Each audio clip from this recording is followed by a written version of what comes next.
pledge allegiance to the flag of the United States of America and to the republic for which it stands, one nation, under God, indivisible, with liberty and justice for all.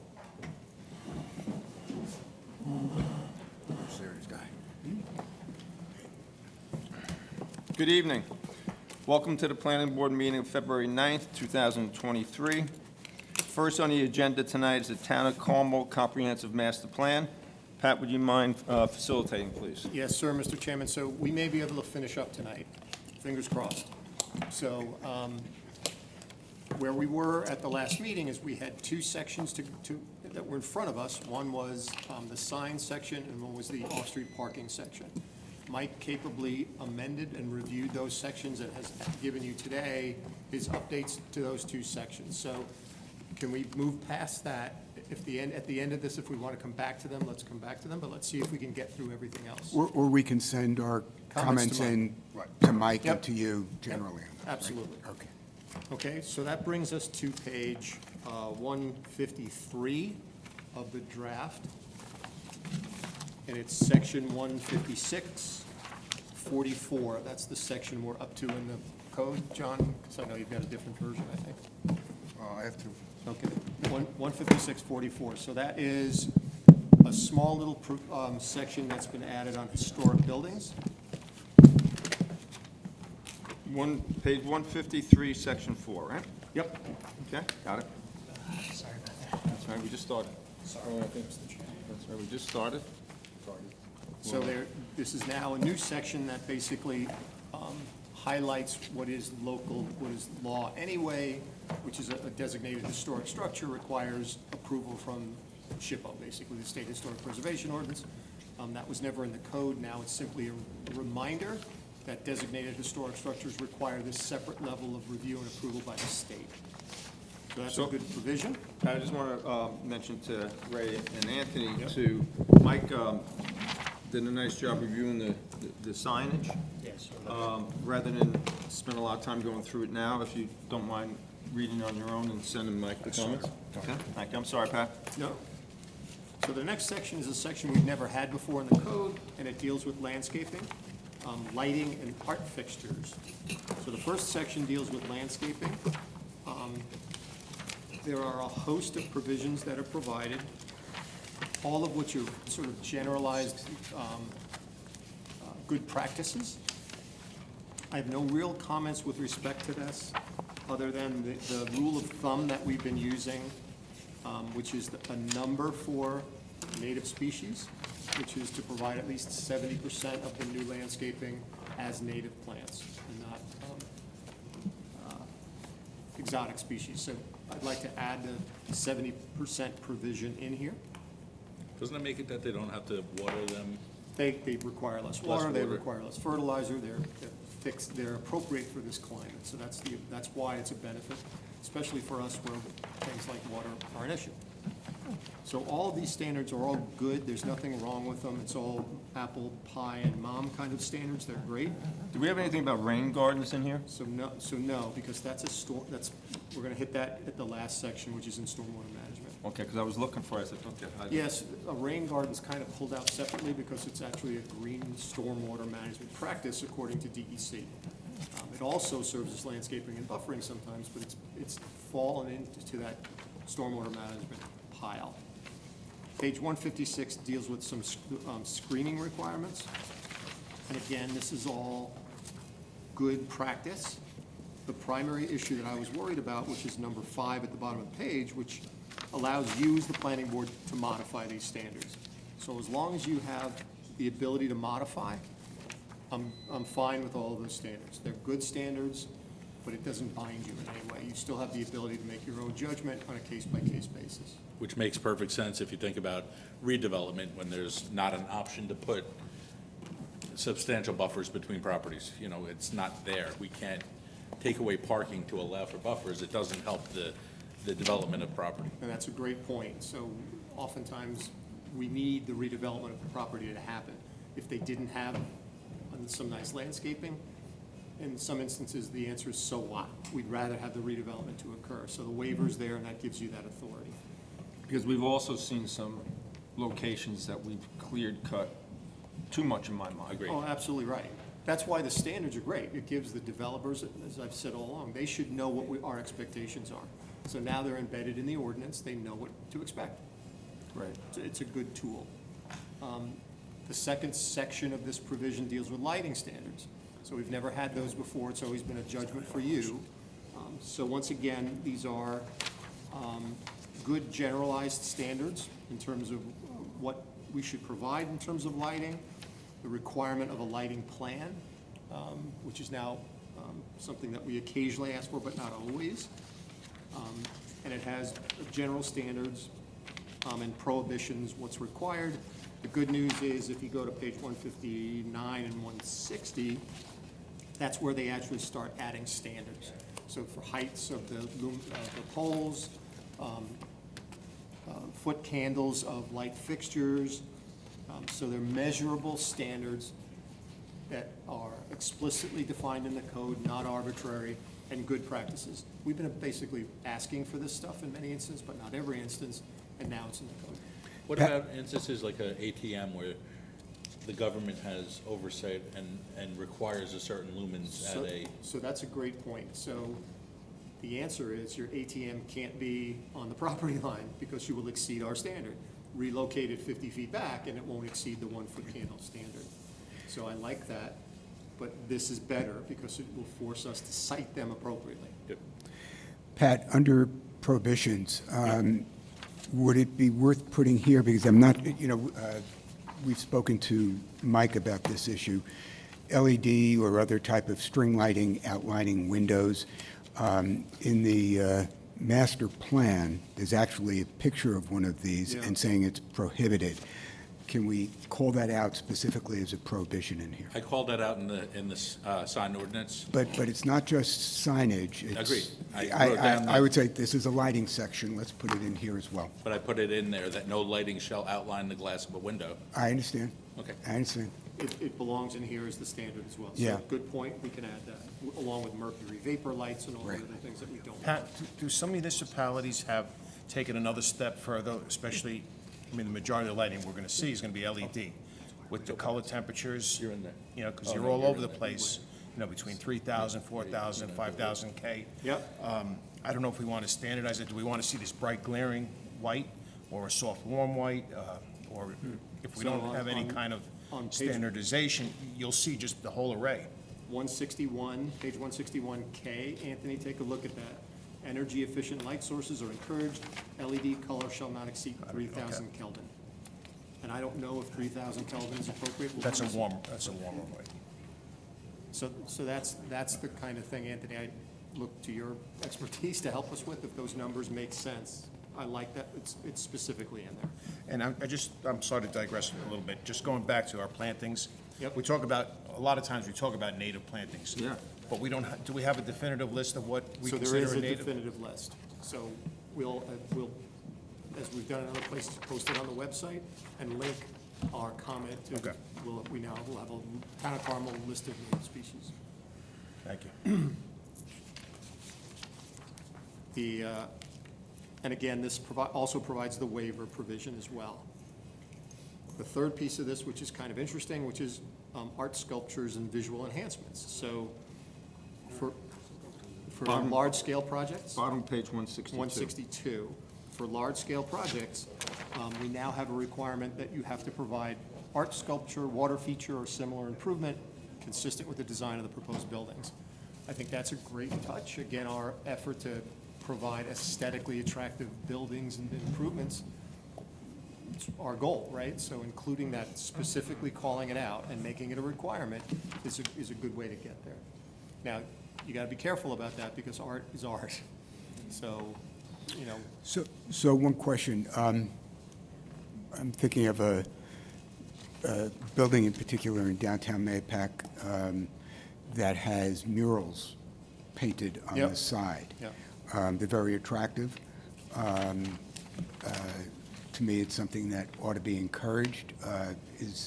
How does this deal with that? So they don't specify, they don't call out murals, so we can simply add murals. Okay. The one issue that I point out on this is, it was a very controversial case in the Hamptons, where somebody had a sculpture of a egret or a bird of prey of some kind, and it was 80 feet tall.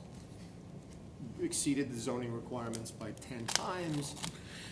It was litigated, went to court, and it's art, and it's a freedom of speech issue, and it was not regulated by zoning.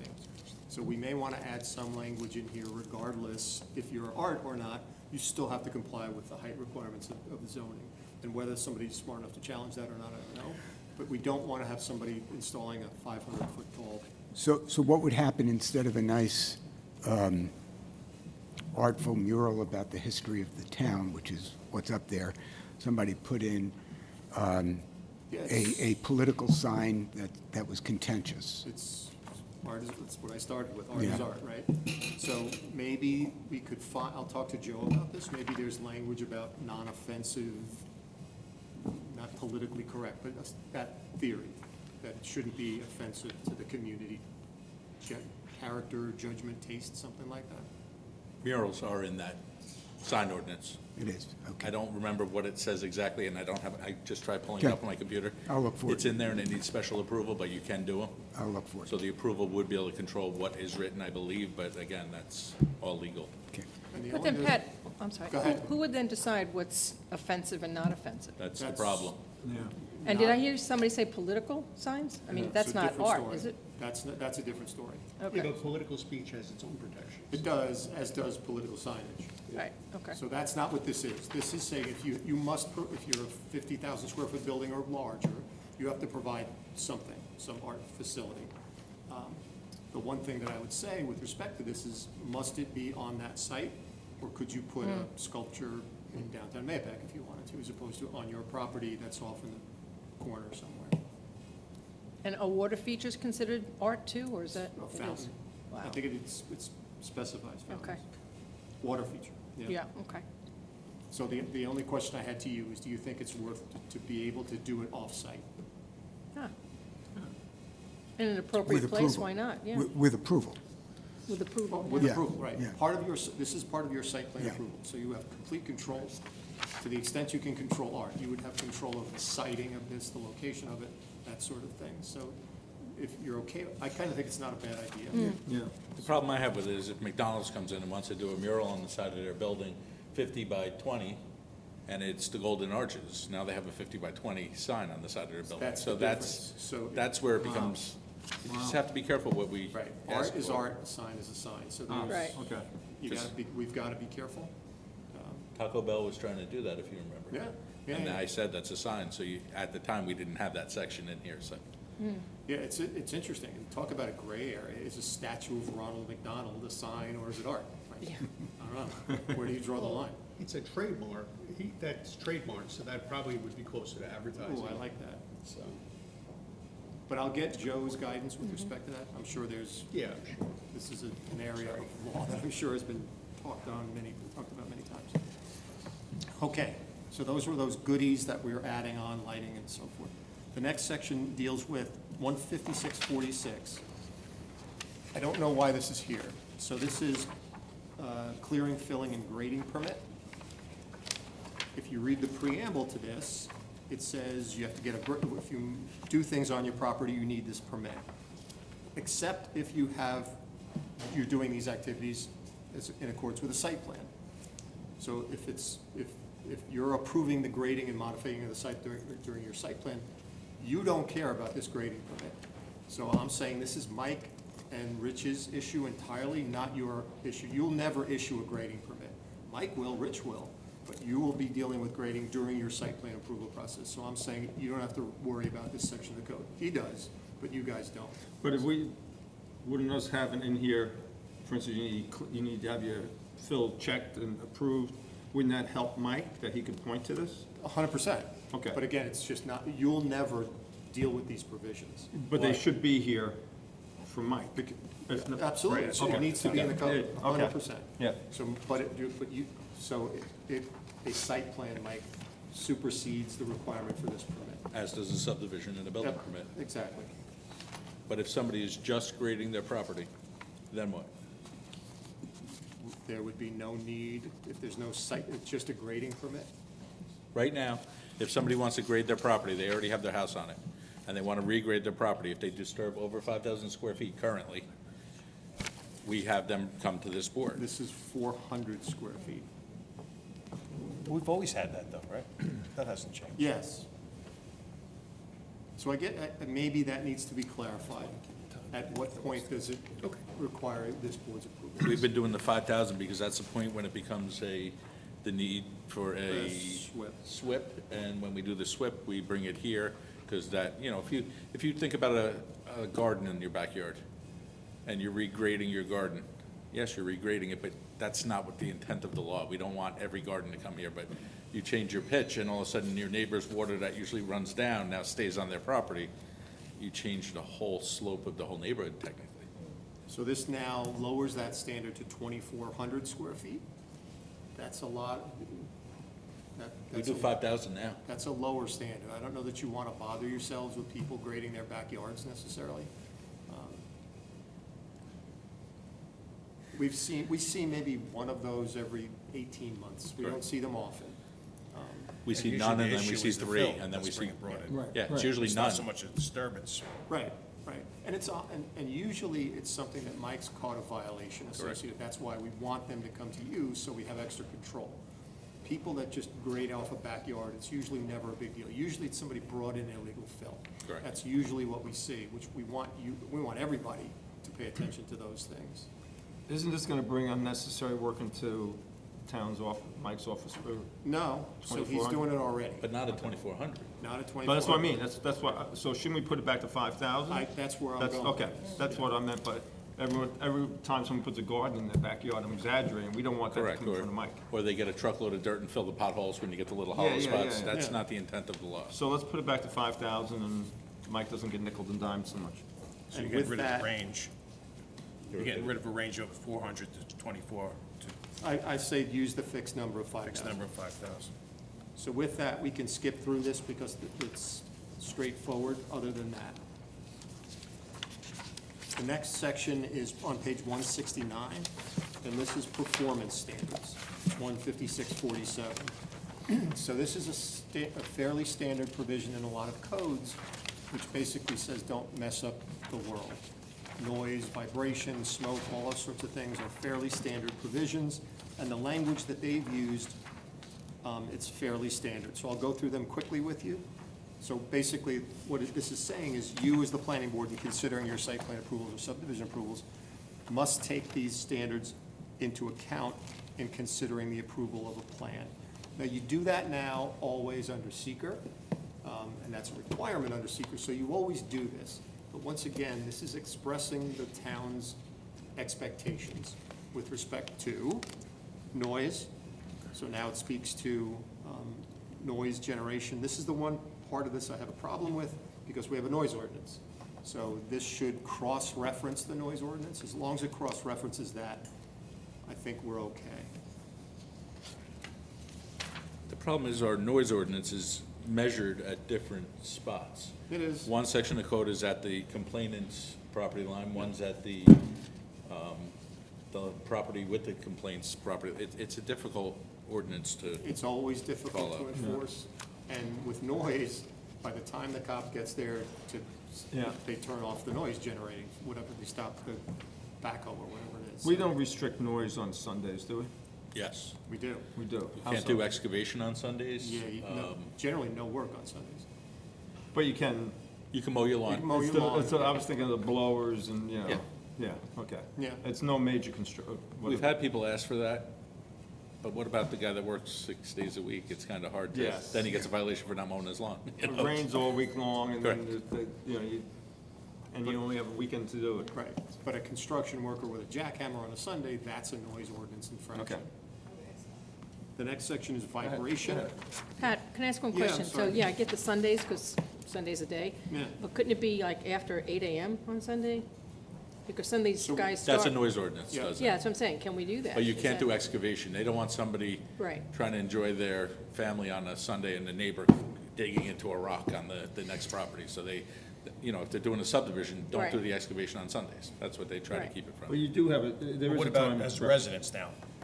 Cutting your lawns at 6 AM or 7 AM Sunday morning? That's still a violation of the noise ordinance. They're, okay, good. Yeah, But if 'Cause you it's wait till before 7 8. o'clock, you're okay to cut your lawn. Or 8, I would, I 8 o'clock. think Yeah, it is 8 on Sunday. And not too late into the day? Is there a Yeah, I time think limit? it's There's a 6 time frame at the yeah, end. 5 or 6, something like that. So there's a reasonableness involved in I the dropped that in my neighbor's mailbox. Thank you. The next one's vibration, which typically was always associated with industrial uses and so forth. I like that it's here just because it's here, so we have, car washes, for example, things like that, do generate vibrations, so it's good that there's a standard here. And by the way, the metrics that are included in all these provisions, they're common, so that they look wonky, like where do these calculations come from? You'll find them in most zoning codes that have performance standards. And these performance standards are not for during construction. These are are for the actual operational operation of the business happening on the site. So it's not the excavator there digging the hole to get it going. It's not the nail guns making noise, while they're shooting the roofs on or whatever. Yeah. It is the actual operation happening at that site. It's the use, not the building. So dust and particulates is the next one. This is one where we might come in contact with this. This is when someone's crushing stone or, so it's good to have those standards. Smoke and odor are the other ones on the next page. Once again, they actually have standards for how you measure the color of smoke and when it gets to the point of being offensive. So it's, again, not our standards, but kind of industry standards. So I'm telling you that nothing here is unusual. The last one that's fairly different or unusual is detonable materials. So that's one that's not all that common, but not a bad idea to have in your code. You're not allowed to have stuff that's gonna blow up in your community. Okay. And what about a gas pump? They're specific on what they talk about. So they Okay, speak I to see, the- now I see, blasting explosives. But, not for nothing, so I would, for example, black powder is included. So, does that mean a can of black powder because I don't know. So we want to be careful about, they're talking about I think there's a limit of 5 pounds. So you can have 5 pounds of all this nasty stuff, not more. Is 5 pounds a reasonable number for some of these provisions? And I asked Mike maybe to look at some of these. Okay. Black powder's probably a low number.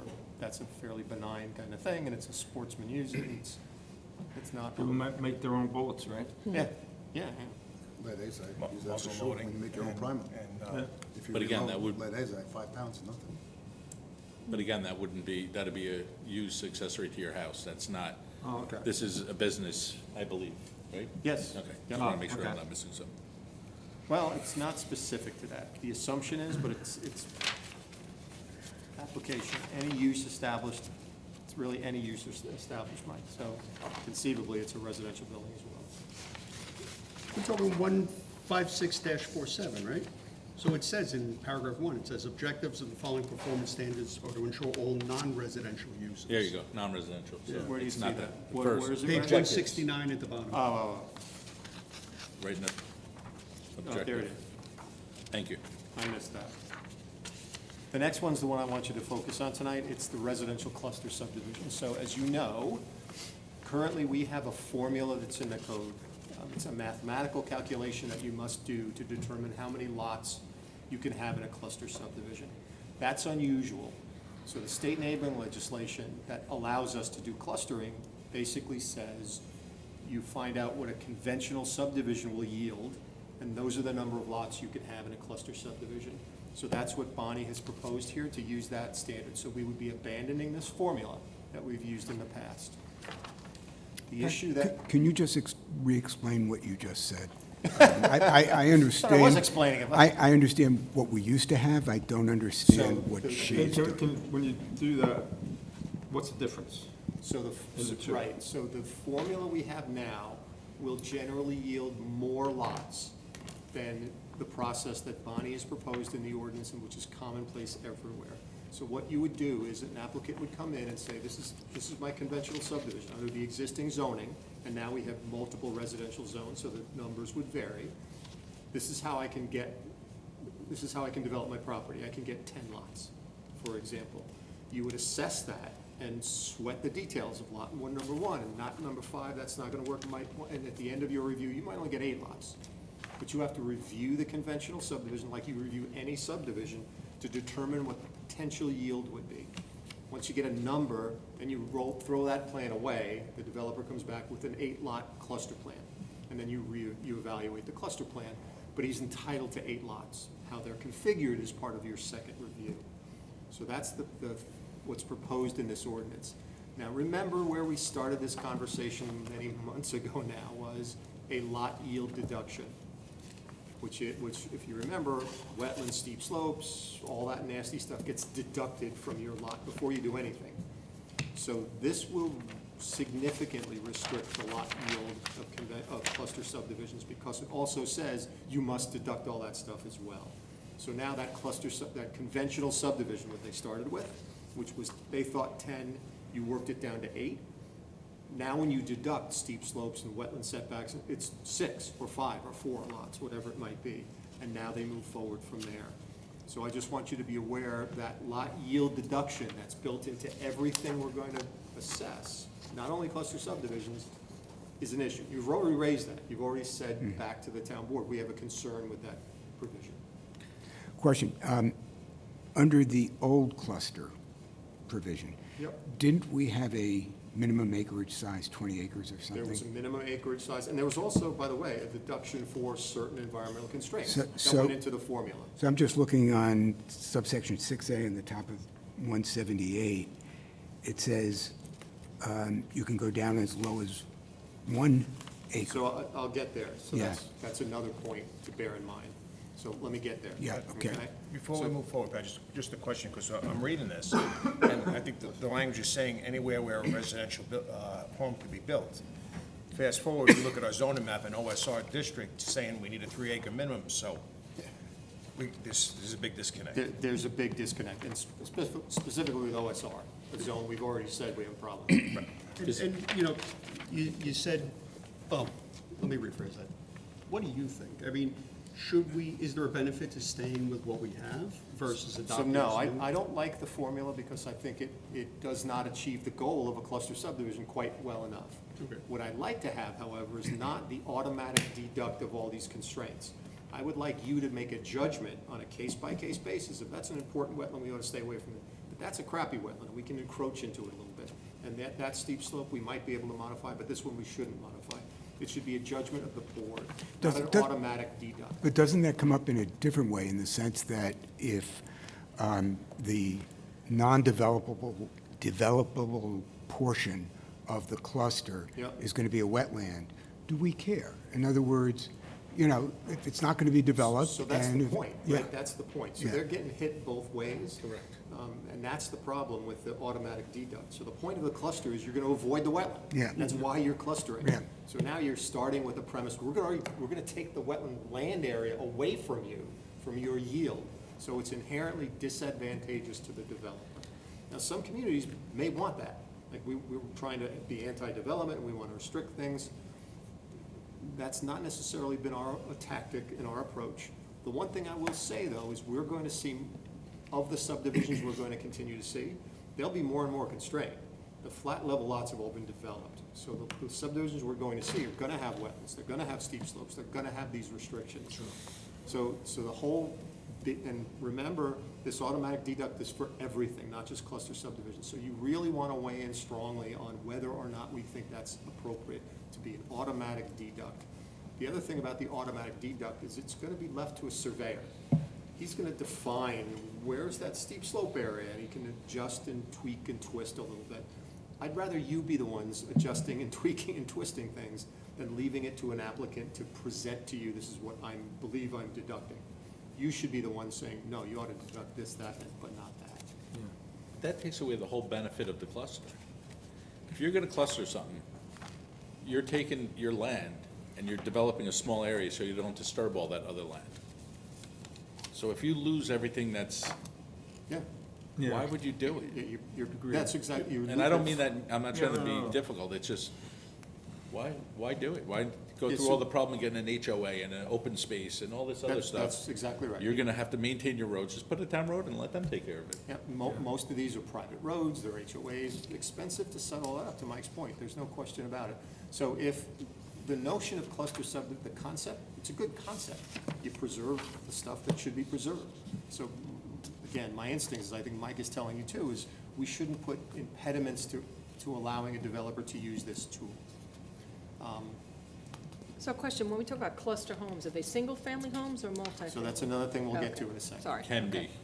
be. So first, this talks about on page 174, under C, conservation values, and it talks about what they think are the things that should be preserved. I like that. However, they got some of these wrong. So we want to be a little more clear about what they're talking about. They don't mention town-regulated wetlands. They only talk about state and federal wetlands. It talks about a 100-year floodplain. There are instances where we care more about a 500-year floodplain, for example, in areas that flood frequently and cause damage to property that floods hazard areas as opposed to floodplains. So we may want to refine some of these definitions. Significant view sheds, they say are important. They are important to us. We'll talk about that tonight with the cell tower and the views from the park and the trailway, for example. But they say under the provisions of seeker. I'd rather them say subject to the provisions of the planning board. What you think is important, not what seeker says is important. We agree, But because why we is go it- out, we go out there and look at it, so it's important what we think. Right. And the cell tower's a good example of that. But why is a view shed even coming into effect if you're just doing getting your lot count, and then you're gonna develop this small area in the front? So it might, that you can think of an instance where there's some spectacular view that warrants if you're on the rim of the Grand Canyon, you don't want to put a hotel sinks. No, on the and they're not going to, but they're gonna use that land for a lot count, is all I'm saying. No. If it's flat, if it's good, but it has a view shed. But now- They're using it for lot count to put it Well, somewhere but this else. isn't, this section is not just using it for lot count. Right, It's this is also, the it's a section saying these are the qualitative, things that are important. yeah. That's all this is. Oh, that's not the section with the deductions? yeah, I apologize. correct. I thought that was the removal part where they Yep. take all the land out. And then they talk about recreational resources, habitats, trails, and bikeways, all good stuff. Those are the things we think are important. So I like that in there. The procedure, first off, they call it a conservation plan. This is the plan that they would first determine what's important on the site. Normally, when Mike and I do this with developers now, we say, provide us with an existing conditions plan. They're calling it a conservation plan, so I'm stuck on the language a little bit here, but we should be calling that an existing conditions analysis. So there's no confusion that that's a sketch plan. Some people will say, wasn't that the sketch plan? It's not the sketch plan, it's just showing us where the stuff is on the property. So that's just nomenclature. I'd like to rename that so it's clear. I think existing conditions map or plan is probably the best Yep. title. Which is what we've always used anyway. Yep. And then they call for submitting a conceptual cluster plan and then a preliminary subdivision plan. We should have the same procedure, sketch plan, preliminary plat, final plat. Same standards we have for conventional subdivision, same route toward approval. So that's just consistency.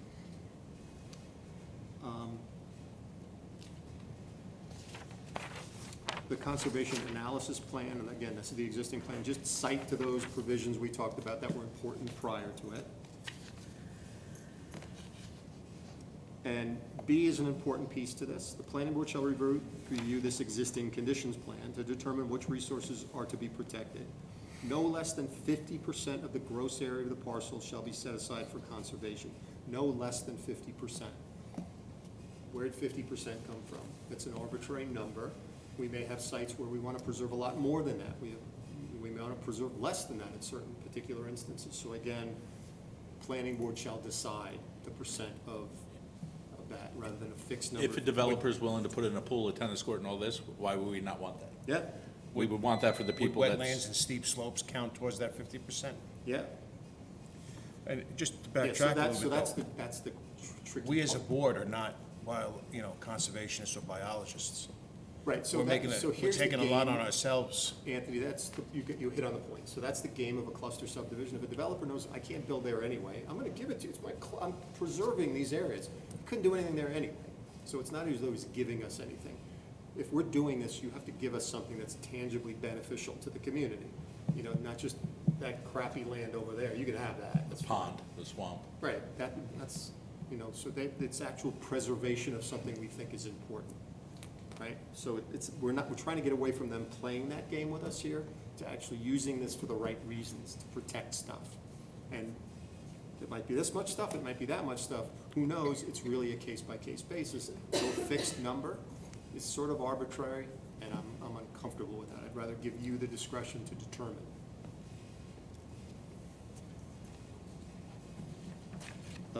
Three, again, talks about this netting out of gross lot area. So again, that's our problem with this. I'd like to change that language so there's not this automatic deduct that we're fussing about so much. We get down to E, which is the design standards for cluster subdivisions. So I like that they're saying, if you're gonna cluster, here's some things you ought to consider when you cluster subdivisions. However, in allowable uses, and Vicki, this is your point, residential uses allowed within a zoning district may be single-family detached dwellings on individual lots, period. They're saying you can only do this for single-family homes. And then it says in the RRs and NR zoning districts, you can have semi-attached and attached dwellings. We don't have an RR district. They haven't proposed an RR district. I don't know where that came from. So I think that's probably just a cut and paste left over from where they did this in another community. And the NR zone is the neighborhood retail zone, so, or residential zone. Residential.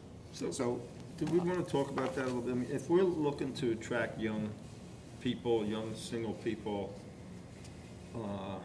is there a better alternative than just single-family, semi-attached? you bet. Okay. You bet. So the typical housing type you see in many cluster subdivisions are attached townhouses. That's what you often see in cluster Right. subdivisions. This is saying you can't do that in most of the single-family residential zones. But why can't you get a lot count of, just say 40, okay? And then put up a 40-unit nice apartment building. You still have your 40 units. So There's that no is. reason not to So go the- further. The reason not to is that's a differently defined housing type. So we have single-family homes detached, single-family homes attached. Once you get into multiple units in a single building, it's usually not single-family anymore, it's multiple dwelling units. So it's a different housing type. So your point is, why not? Then it's no longer a housing subdivision, it's an apartment building. I'm talking like Pulte's 3-story. Right, so that would be fine. Those are attached single-family units. No, the 3-story No, big building. Oh, those are the when you drive up the multifamily, yeah. complex, So that- those apartment buildings. But they're pretty nice with So parking. Yeah, that's- they're very nice. That's a good point. So that our senior home zoning allows multifamily buildings. This doesn't. So if you would want to do that, it's up to you. So just speaking for myself, and that's, I think my view on this changes depending upon what the minimum acreage is for a cluster development. So if, right now, I know you want to talk about it later, but it says No, we'll jump minimum 1 acre. Yep. I don't want to see clustered multifamily or attached houses in the middle of a residential neighborhood that has 3 acres, and all of a sudden you have somebody clears a 1 acre lot and puts in, fits in something that is not within the character of the neighborhood. On the other hand, if you had a 40 acre parcel, I'm thinking about the one up in near the high school that we reviewed. That was a cluster development, right? Yeah. And I don't remember whether it was attached or not attached, but the point is, it was large enough that I didn't really care. Right. Yep. So 2 things. I just want to go back to Mike's point. I want to go back to Mike's point, too. So the way they've laid this out, it's the 2 different areas. So within a residential zoning district, single-family detached dwellings. They then go to that RR, NR zone. So in NR and maybe one of the other residential zones, you could have a multifamily building. But I think in the low-density, single-family districts, you probably wouldn't want a single building. To Bob's point, that's kind of out of character in most of the low-density residential areas. But it might be appropriate in the neighborhood residential zone, for example, or some of those other zoning districts. So I think it's by district. But to have that 40-unit or 2 20-unit buildings, we'll say whichever one it is, I'm just talking, you would need 120 acres of land to do that. Yeah. So now to Bob's I think, point. I mean, So- get to that point. and You're Bob's not doing point it is, if we're gonna do this, it's gotta be on a large enough tract That's of land correct. that it's somewhat spread out. I mean, you look at all the neighborhoods that appeal to younger than millennials, but, you know, the late 20s, the couples, the first married, they wanna be together. So they want clustered buildings, they want amenities, they wanna be dog-friendly, and that's what would fill up those apartments, whether it be a rental or for sale, whether the builder decides to build it for rent or for sale. So I think that's the answer, which is, so right now, the code will say, you can cluster, you have the authority to modify all the zoning rules, provided you don't go below an acre. Now, the state enabling legislation doesn't say that. It says you can modify anything. You could put it down to, you know, whatever, 10,000 square foot lots. You could reduce it as much as you want. You're not restricted. So what I would suggest doing is have minimum lot areas keyed to the zoning districts that you're dealing with. So in a larger area, you would have larger lots. In the smaller areas, you'd have smaller lots. But there should be, to your point, Anthony, a minimum lot area to begin with. So you can't even consider clustering unless you have 5 acres, 10 acres, 100 acres, whatever you choose. Because those smaller parcels, it's just gonna be really out of character with the surrounding neighborhood area. So starting point minimum lot area is, I think, important. And then how much you can reduce to should be geared to the zoning district that you're in.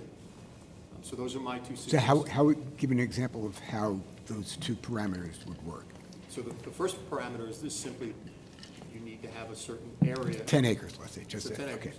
So within that, so remember, 10 acres now, you're deducting those environmental constraints. Yep. We'll see how that shakes out. And you have a conventional lot count of 8 lots, something like that.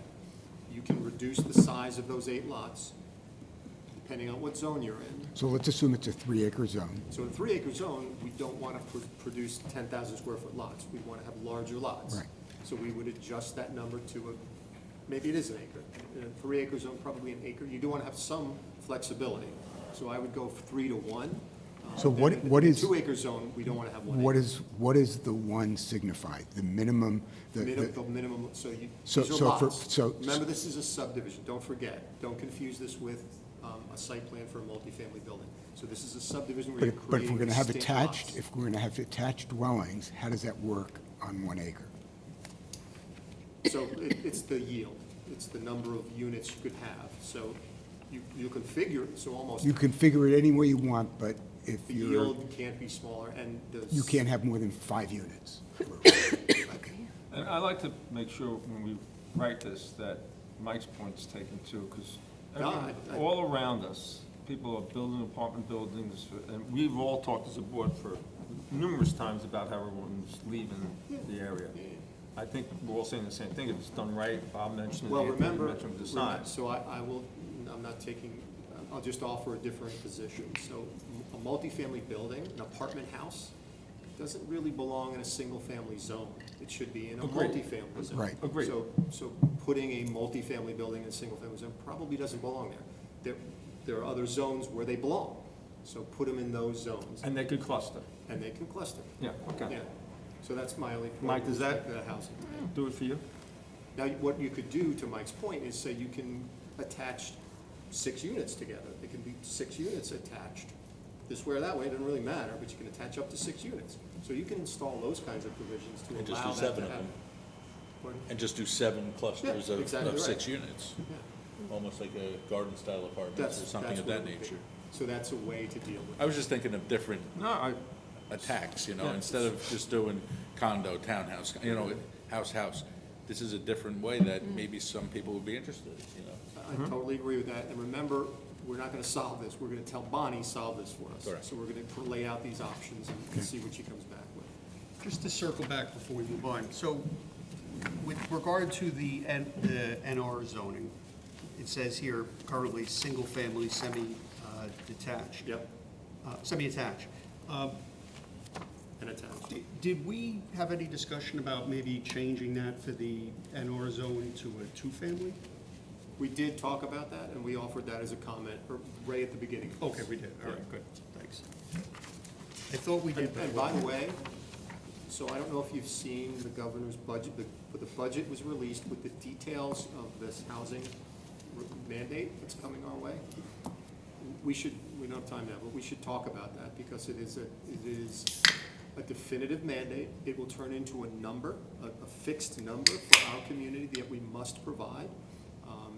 There are what they call safe harbor provisions. If you've done this, if you've done that, if you've provided affordable housing, you don't have to meet these mandates. We haven't met most of those safe harbor provisions. So the mandate will come to us. We will have to deal with that. The governor's, it's a budget issue, and the last couple of years, remarkably, New York State's adopted its budget on time, and I think it's April 1st. So that's around the corner. So this is being negotiated right now very aggressively, and I don't know where it's gonna come out. There's But- lots of opposition to this. Yeah, there's a lot of opposition, So and I- some of I'm our not- own legislatures, of both parties, are pushing back at it. Adamantly opposed, and some Yeah. really, really aggressive. So I don't think it's gonna wind up in its current form, but it may wind up in a form that's similar to that. Maybe- So we may have to be embedding some provisions in our ordinance to deal with this provision. So just, that's a fair warning, everyone. And we'll have time for that, even if we send this off for review to Bonnie and the board. So we can we'll be always- ahead of that. Yeah. So there's no question. Bonnie may have to catch up to it to install provisions in the code if it becomes law. Once we finish the code, this meeting, next meeting, Yeah. maybe we can do the same thing at 6 PM coming out I'd beforehand. like to spend some and you time could- telling you about it, because it's. Could give us, explain the See where we're changes to us. Yep. So the rest of these provisions, they have standards on what they expect. They also have the good provisions about how the open space land is managed and governed, which is really important, because that's always kind of been a sketchy thing. The primary element to that is maintenance of that area. So the HOA sort of says, we don't have to maintain it. What happens when a tree falls down across the road or takes down a power line? They have to maintain those things. It's never been clear before. Now it's clearly explained, which I think is very, very helpful and useful. The last piece of this on page 181, so a cluster subdivision approval has always been reflected in your final approval of the cluster plan. So Mike, when a clustered subdivision is approved, 10 years from now, a guy who owns a lot in there comes to Mike and said, I'd like to put a deck on my property, what are the zoning setbacks? There are no zoning setbacks, it's the approved cluster plan, that's what governs that particular lot. So you waive all those zoning provisions. This last section talks about a site plan. So we never require a site plan in addition to the approved cluster plan. The approved cluster plan becomes the site plan. So they're requiring another level of a drawing here or approval here. I'm not sure what this is, and I don't think it's necessary. Your approved cluster plan is Mike's zoning code for that particular parcel. Okay, nonconformities, nothing's really changing on that. The next section deals with the zoning board of appeals. We don't really have to deal with that if you don't want to. The next section deals with your planning board. I'm on page 191, and that's your duties and authorities. Can we just go back? I'm Yep. sorry. No, no, no. Page 183, 156, 59, restoration of non-conforming use. Yep. Which one? The restoration of non-conforming use. Yep. I had flagged this when we were reviewing the waterfront provisions. Yep. So depending upon how the grandfathering provisions are written, you could find yourself with a dock, for example, where you have to do 50% replacement or fixing, and all of a sudden you've lost your grandfathering under this. So I think there needs to be, what's the word, some. Consistency with what we talked about earlier. Yes, in the code. exactly. But a dock's not a non-conforming use. Well, a dock that's 50 feet or 40 feet. It's not a non-conforming use. It's- The dock is non-conforming, the use is permitted. It's a But it's- conforming use, and I'm sorry, I don't mean Okay. to No, no, jump but in. It's the- There's a it's totally dimensionally separate, non- But it says a building structure or use that complies with the applicable bulk requirements. but the which section contains of a the code non- is the non-conforming use. So that, again, Bob pointed out the deficiency in this ordinance, because it's talking about the use, but then it speaks to the dimensional requirements. Exactly. Two different For a things. non-conforming use. Yeah. I think it's written, it's confusing the way it's written. But that, okay. Yep. Planning board section, just to quickly touch on that, it's simply, you have 7 members, you have meetings, you have minutes, standard, there's nothing unusual about that provision. And then the next piece is the site plan sections, which we could talk about after the meeting. That's one thing I'd also like you to pay. What page are you on, Pat? That's 193. So if we 193. can pick that up after the regular meeting, I think we Sure. can get through that. And then after. That's Sorry? right. Yes. Thank you, sir. And just so you know, after that is the wireless telecommunications provision. Mr. Gordioso is in the audience, I saw a couple of minutes ago. We're not changing that provision in the ordinance. That was a relatively recent provision. It's thorough, even though Rob may have a differing opinion. And then the section after that is administration and enforcement. Really, Mike would want to look at that. And the final piece is our stormwater management section, which Rich may or may not have set problems with. All of that is sort of beyond the scope of our sort of layman's review of these documents. So I think we can finish up in an hour later. Well, we'll see what time our regular meeting ends up tonight. Good. All right, we have, if anyone wants to take a bio break, take a minute or two. Can? We got 3 minutes, we start. Thanks, Pat. This is my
Thank you.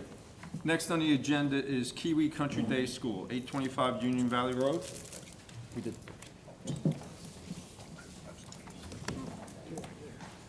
Mike, did you have any comments on this? Yeah, Kiwi got their necessary variance last month, and it is noted on the plan. Rich? All engineering comments have been addressed. Applicants requesting a public hearing. And Pat, I don't believe you had any All comments? planning issues have been addressed on this as well. Do we have a motion to schedule a public hearing? I'll make a motion to schedule a public hearing on this applicant. Second? All in favor? Aye. Thank you. We reviewed this, we've spoken to you several times on this. I know you got your variances, you gave us a little education on yurts earlier in the year. Right. So, Did want to request, just as, you know, winter's still upon us, but from the applicant's perspective, the summer season is fast approaching only because of the tremendous amount of prep work that they do for the start of camp.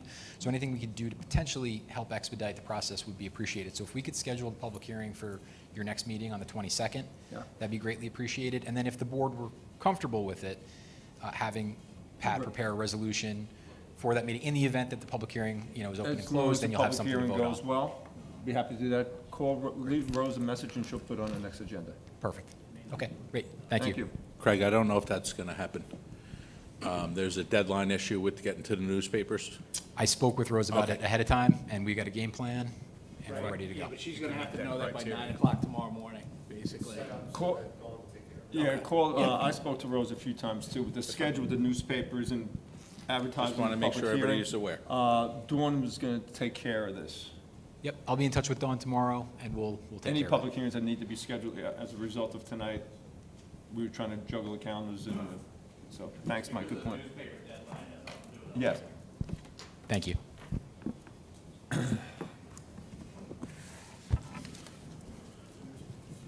Next on the agenda is Glenacom Lake Cell Tower, Walton Drive for a site plan.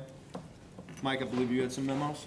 Yeah, the applicant made application to the zoning board of appeals. We do not have a decision yet from the board.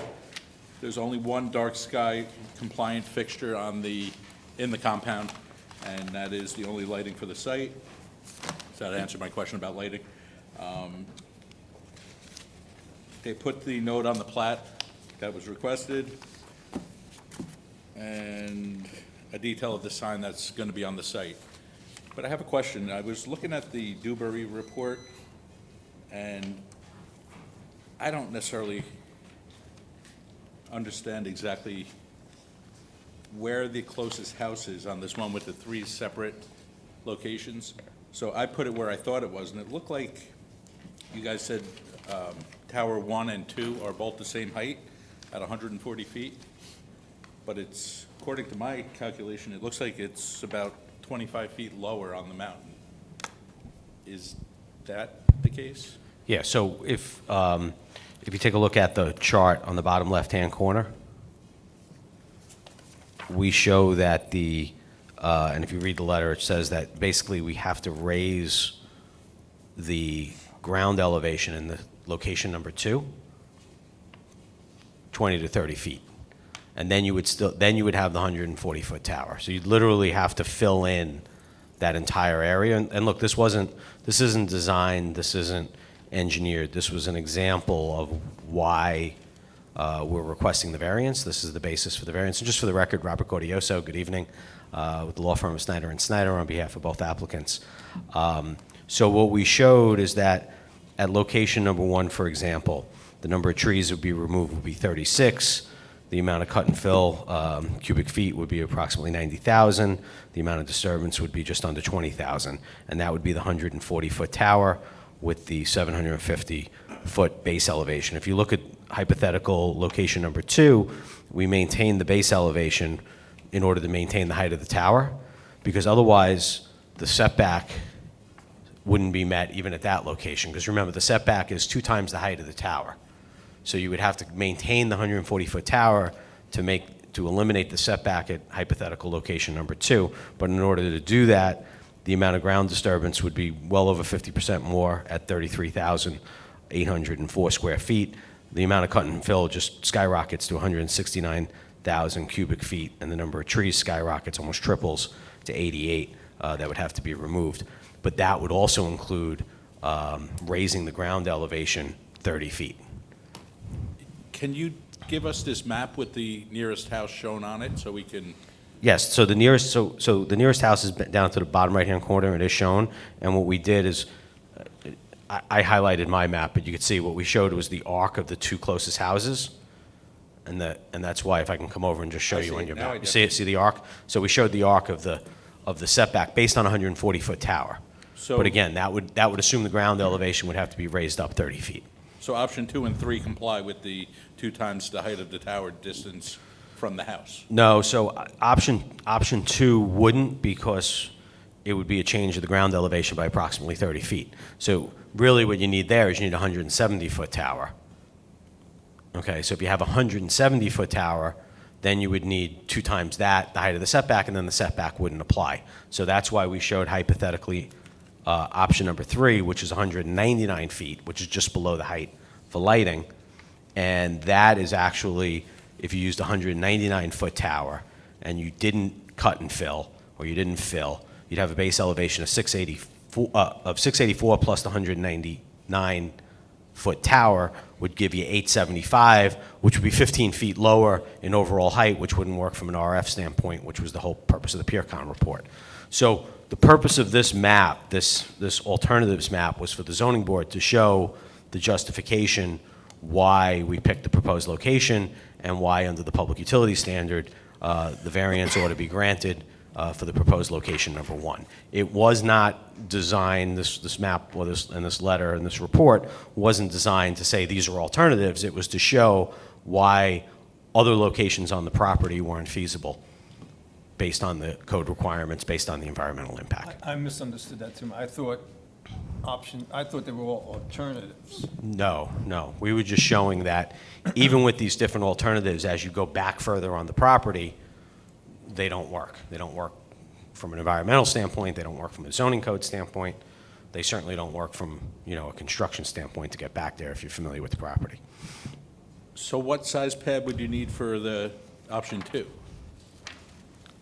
What size what? You said you would have to build it up 50 feet, 20-something feet? No, to make up the ground elevation, it's a 30-foot difference in ground elevation. Correct. So you would need a 170-foot tower, which then that setback line would move another 60 feet, because it would be another 30 foot of tower. 140 to 170 is 30 feet, and the setback is 2 times the height, so it'd be another 60 feet. So those intersecting arches would put you someplace further back on the property. The problem is, as you go further back on the property, you keep dropping down, which means you need a higher tower, which means you keep going back, which means you need a higher tower, which means you keep going back. So you're never able to meet the setback because of the fact that the setback's 2 times the height of the tower and the property drops off.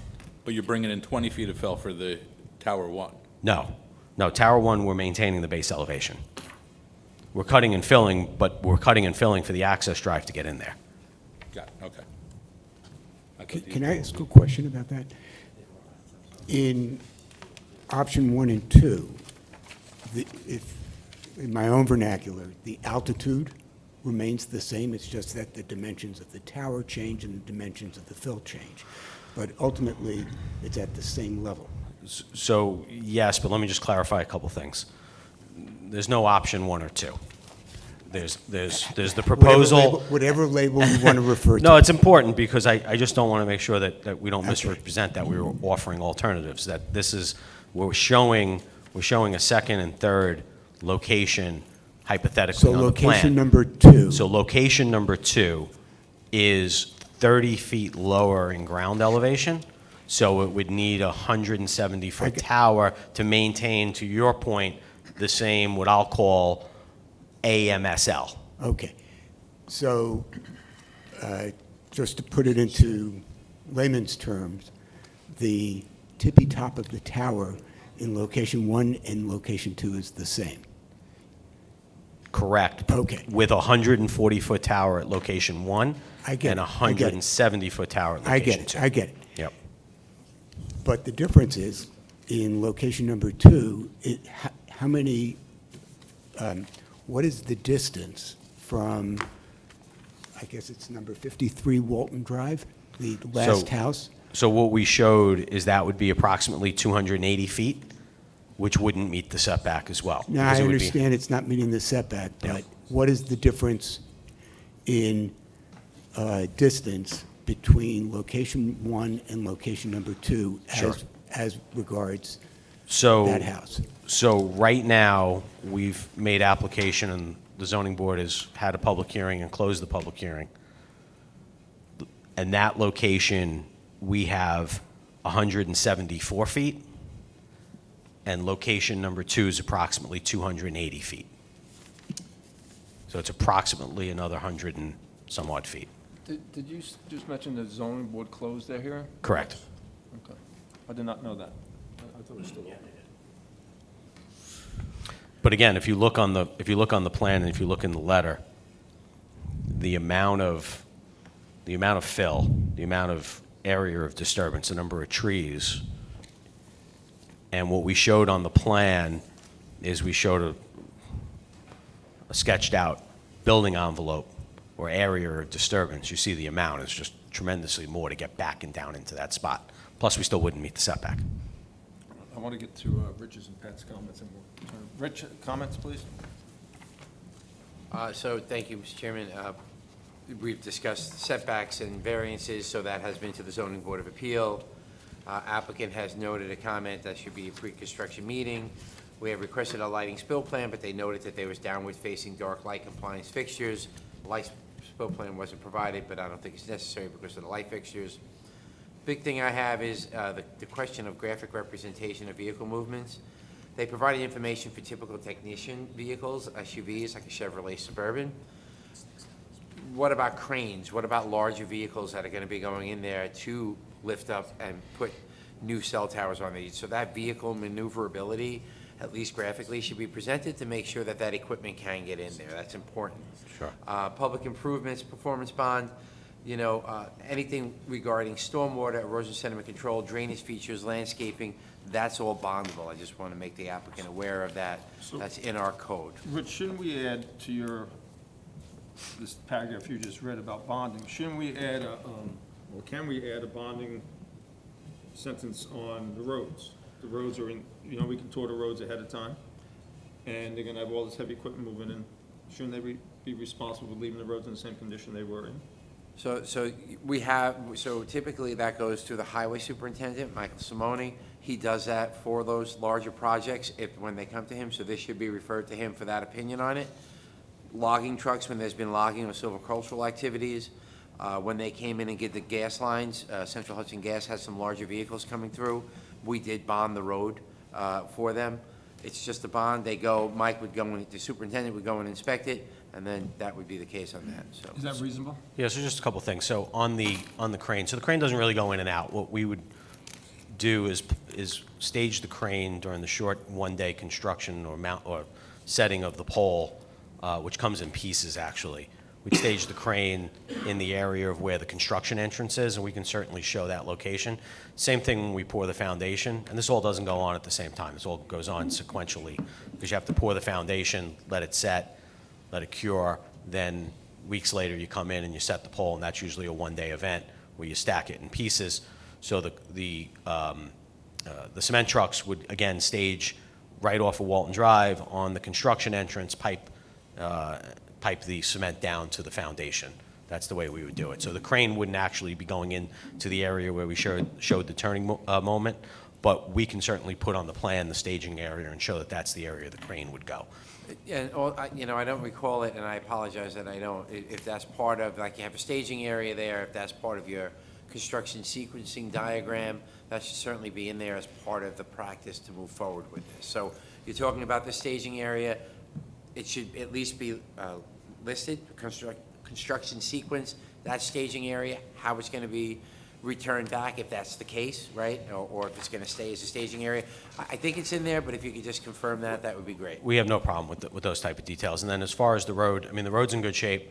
We're not doing anything unusual. But if the board found fit to, you know, have a reasonable condition that we maintain or, you know, repair or bond anything that would happen to the road. We'll move it over to the highway department. I don't think we would have an objection as long as the condition and the process was reasonable. They're going to need a permit for their driveway cut anyway. Okay. Rich, any other comments? No, Mr. Chairman. Pat, please. So at the last meeting, we'd asked for a number of a lot of additional information. The applicant has been responsive to those requests. So just so you know, the 5-year facility service plan has been clarified. That's now in the PeerCon report.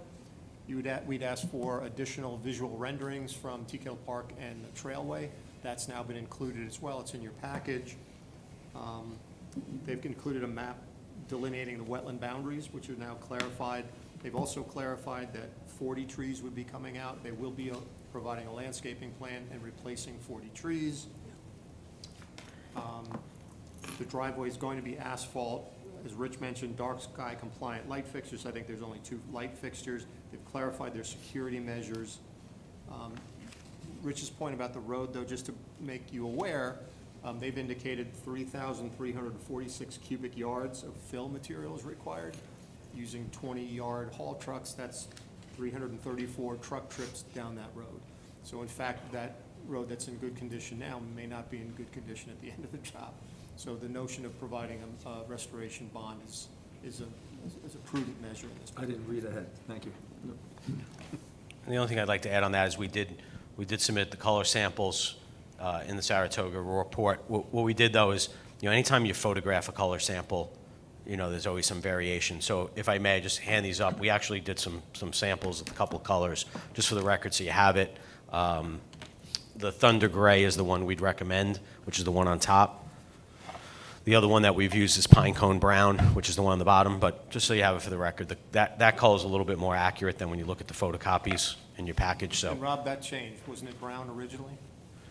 so we showed brown, but we think the Thunder Gray is probably the better color. That's the one we've been using more often lately, and that's with the tree or without the tree design. And we showed the renderings with the tree design as well. Rob, is that Thunder Gray, the tower right there? No, that's white. Thanks, Pat. I'd like to turn it over to the board. Ray, at the last meeting, you mentioned you walked the property and had some concerns. I'd like you to express some of those. Yeah, I will, but Mr. Gordioso, if we're standing on the street level, how many feet down will it be for the tower foundation? What's the elevation difference? So if I look at the plans, and I'm just going to work from the plans here, it looks like there's a spot elevation when you, From Summit Circle, right? From the circle? No, from from Walton Drive, I would assume. Walden Drive, yeah. That's the access road. Yeah, so if you look at the plans, you have 763, there's a spot elevation when you first come off Walton Drive. So if I may. 763.4 is right there. And then you have the tower in this location, which is about 740. So 763.4 to approximately between 740 and 740, 742 and 740. So call it 741 in that range there. So it's what, like 20, 21 feet. 21 feet? Whatever that number is, I just don't do math well in my head. And Pat, typically, deciduous tree is 100, 110 feet? Less than that, 80 feet maybe a mature tree. So the reason I mean, we have measured trees to 110 feet in this region, so I don't know So in this let's particular give it area. 110. Yeah. So here's my point. You gave us these nice photographs to show us what you think it'll look like afterwards. And the reason I bring it up is because if we look at the one from Walton Drive, we see a picture, and we see a tower that's well obscured by the trees. Correct. But a 140-foot tower, we take off 21 feet, 120 feet. You're still taller than the trees, yet in this picture, it's well below the tree line, the tops of the trees. Well, I think, Which, in my mind, calls into question the other pictures. Yeah. Are you being honest in your rendering in these pictures? Yeah, so Because I I- don't view this picture as completely honest, to be honest with you. okay, so with all due respect, Please, we submitted a full report that explained all the methodology of how it was done. how the pictures were taken? Correct. How the pictures were taken, how the renderings were done. It's done with a computer graphic, which includes all the perspective. If you read the original Saratoga report, it goes into excruciating detail how it's done. And what you're not accounting for is you're not accounting for the trees in the foreground which are at the higher elevation. What you're not accounting for is the hypotenuse of the view from the viewer to the top of the tower, okay? Which is diagonal, which is the perspective. So Yeah. it's not going to be above the tree line as the photograph shows based on the perspective, based on the trees in the foreground, so forth and so on. I'll give you an example. If you go down Walton Drive and you look off to the west, what do you see? You see the tower up here overlooking on top of the hill, overlooking Mahopac Lake, sticking out like a sore thumb. Stands out. Go down Walton Drive, look off to the right, you'll see the lattice tower, stands out like a sore thumb. That's because it's on top of a mountain above all the trees and above everything else, okay? But if you get closer to that tower, and when you're on the lake, it actually doesn't stick out as much because now you're below it. It all depends on the perspective of where you are in the universe. So for with all due respect, your unsupported opinion that the rendering is incorrect, I think in and of itself is not correct. So we stand by the rendering. The information in the report of how the rendering was prepared by Saratoga, which is a well-known entity, very respected in the field. This is what they do. We believe the rendering is correct. If there's evidence that it's not correct, I'm happy to hear it. But So is your point, just to see if I can understand it, is your point that the further away I get from the tower back towards Walden Drive, the lower the tower would appear? The further I approach, the closer I approach the tower, the higher it will appear. Is that all you're saying? in a flat universe, correct. Okay. The other thing I wanted to point out was, in all the renderings, there's not one picture of what it would look like to the poor people who live across the street and right next to this tower. And as a member of this community and part of this planning board, one of my concerns are those people and what it's gonna do to their living conditions. And Well, there's I- nothing in here really that gives us that perspective. I think we gave the location, which is fair and accurate. I think we gave 29 different viewpoints. I think we rendered multiple viewpoints, including right on Walton Drive. So I think that we had also previously submitted the proposed viewpoints, didn't get any feedback of adding any additional. So I think it's a fair and accurate report for purposes of that. The other point I wanted to build on what the chairman was saying. So one of the things you brought up about another location would be, well, you gotta take down more trees, correct? Well, I think I said more than that. I think Well, what I but said, that's part of it. I think I said that the number of trees, if you want to focus on the number of trees, significantly increases that Right, have to be, that have to be eliminated. Right, but the bottom line is, you're gonna be cutting down trees to make a driveway to get to the. 'cause- Less than 40. Okay, but if you had to move it further away, you just have to cut more trees to make that driveway longer. Am I Well- missing something? Well, we have to cut down 50, at least 50 more trees, so like more than double the number of trees, plus all the other incremental area of disturbance, amount of fill being brought in, everything as shown on the plan significantly goes up as far as the disturbance. But yes, the trees, which, oh, by the way, if you look at the map, the trees that would be coming out, in fact, are many of the trees that are buffering the houses and the viewpoint going further north on Walton Drive. So where we placed it, all those existing trees, which I'll say are to the north, are basically staying. Okay, the trees that are coming out are essentially a few trees at the entrance, which we could easily replace, and mostly trees between the tower and the power line easement. Okay, whereas if you go to location number 2, if you look at the map, it's right on the map. The significance of the number of trees are between tower location number 2 and the houses to the north along Walton Drive. So all those trees would be coming out. All those trees that we're talking about, the perspective that gives the blockage and that viewpoint that you were referring to would be coming out. So you think you're pushing the tower back. Yes, you are. You're pushing it back on the property. But based on the way to be able to construct it because of the slope and the grade of that property, you're taking out approximately 88 trees.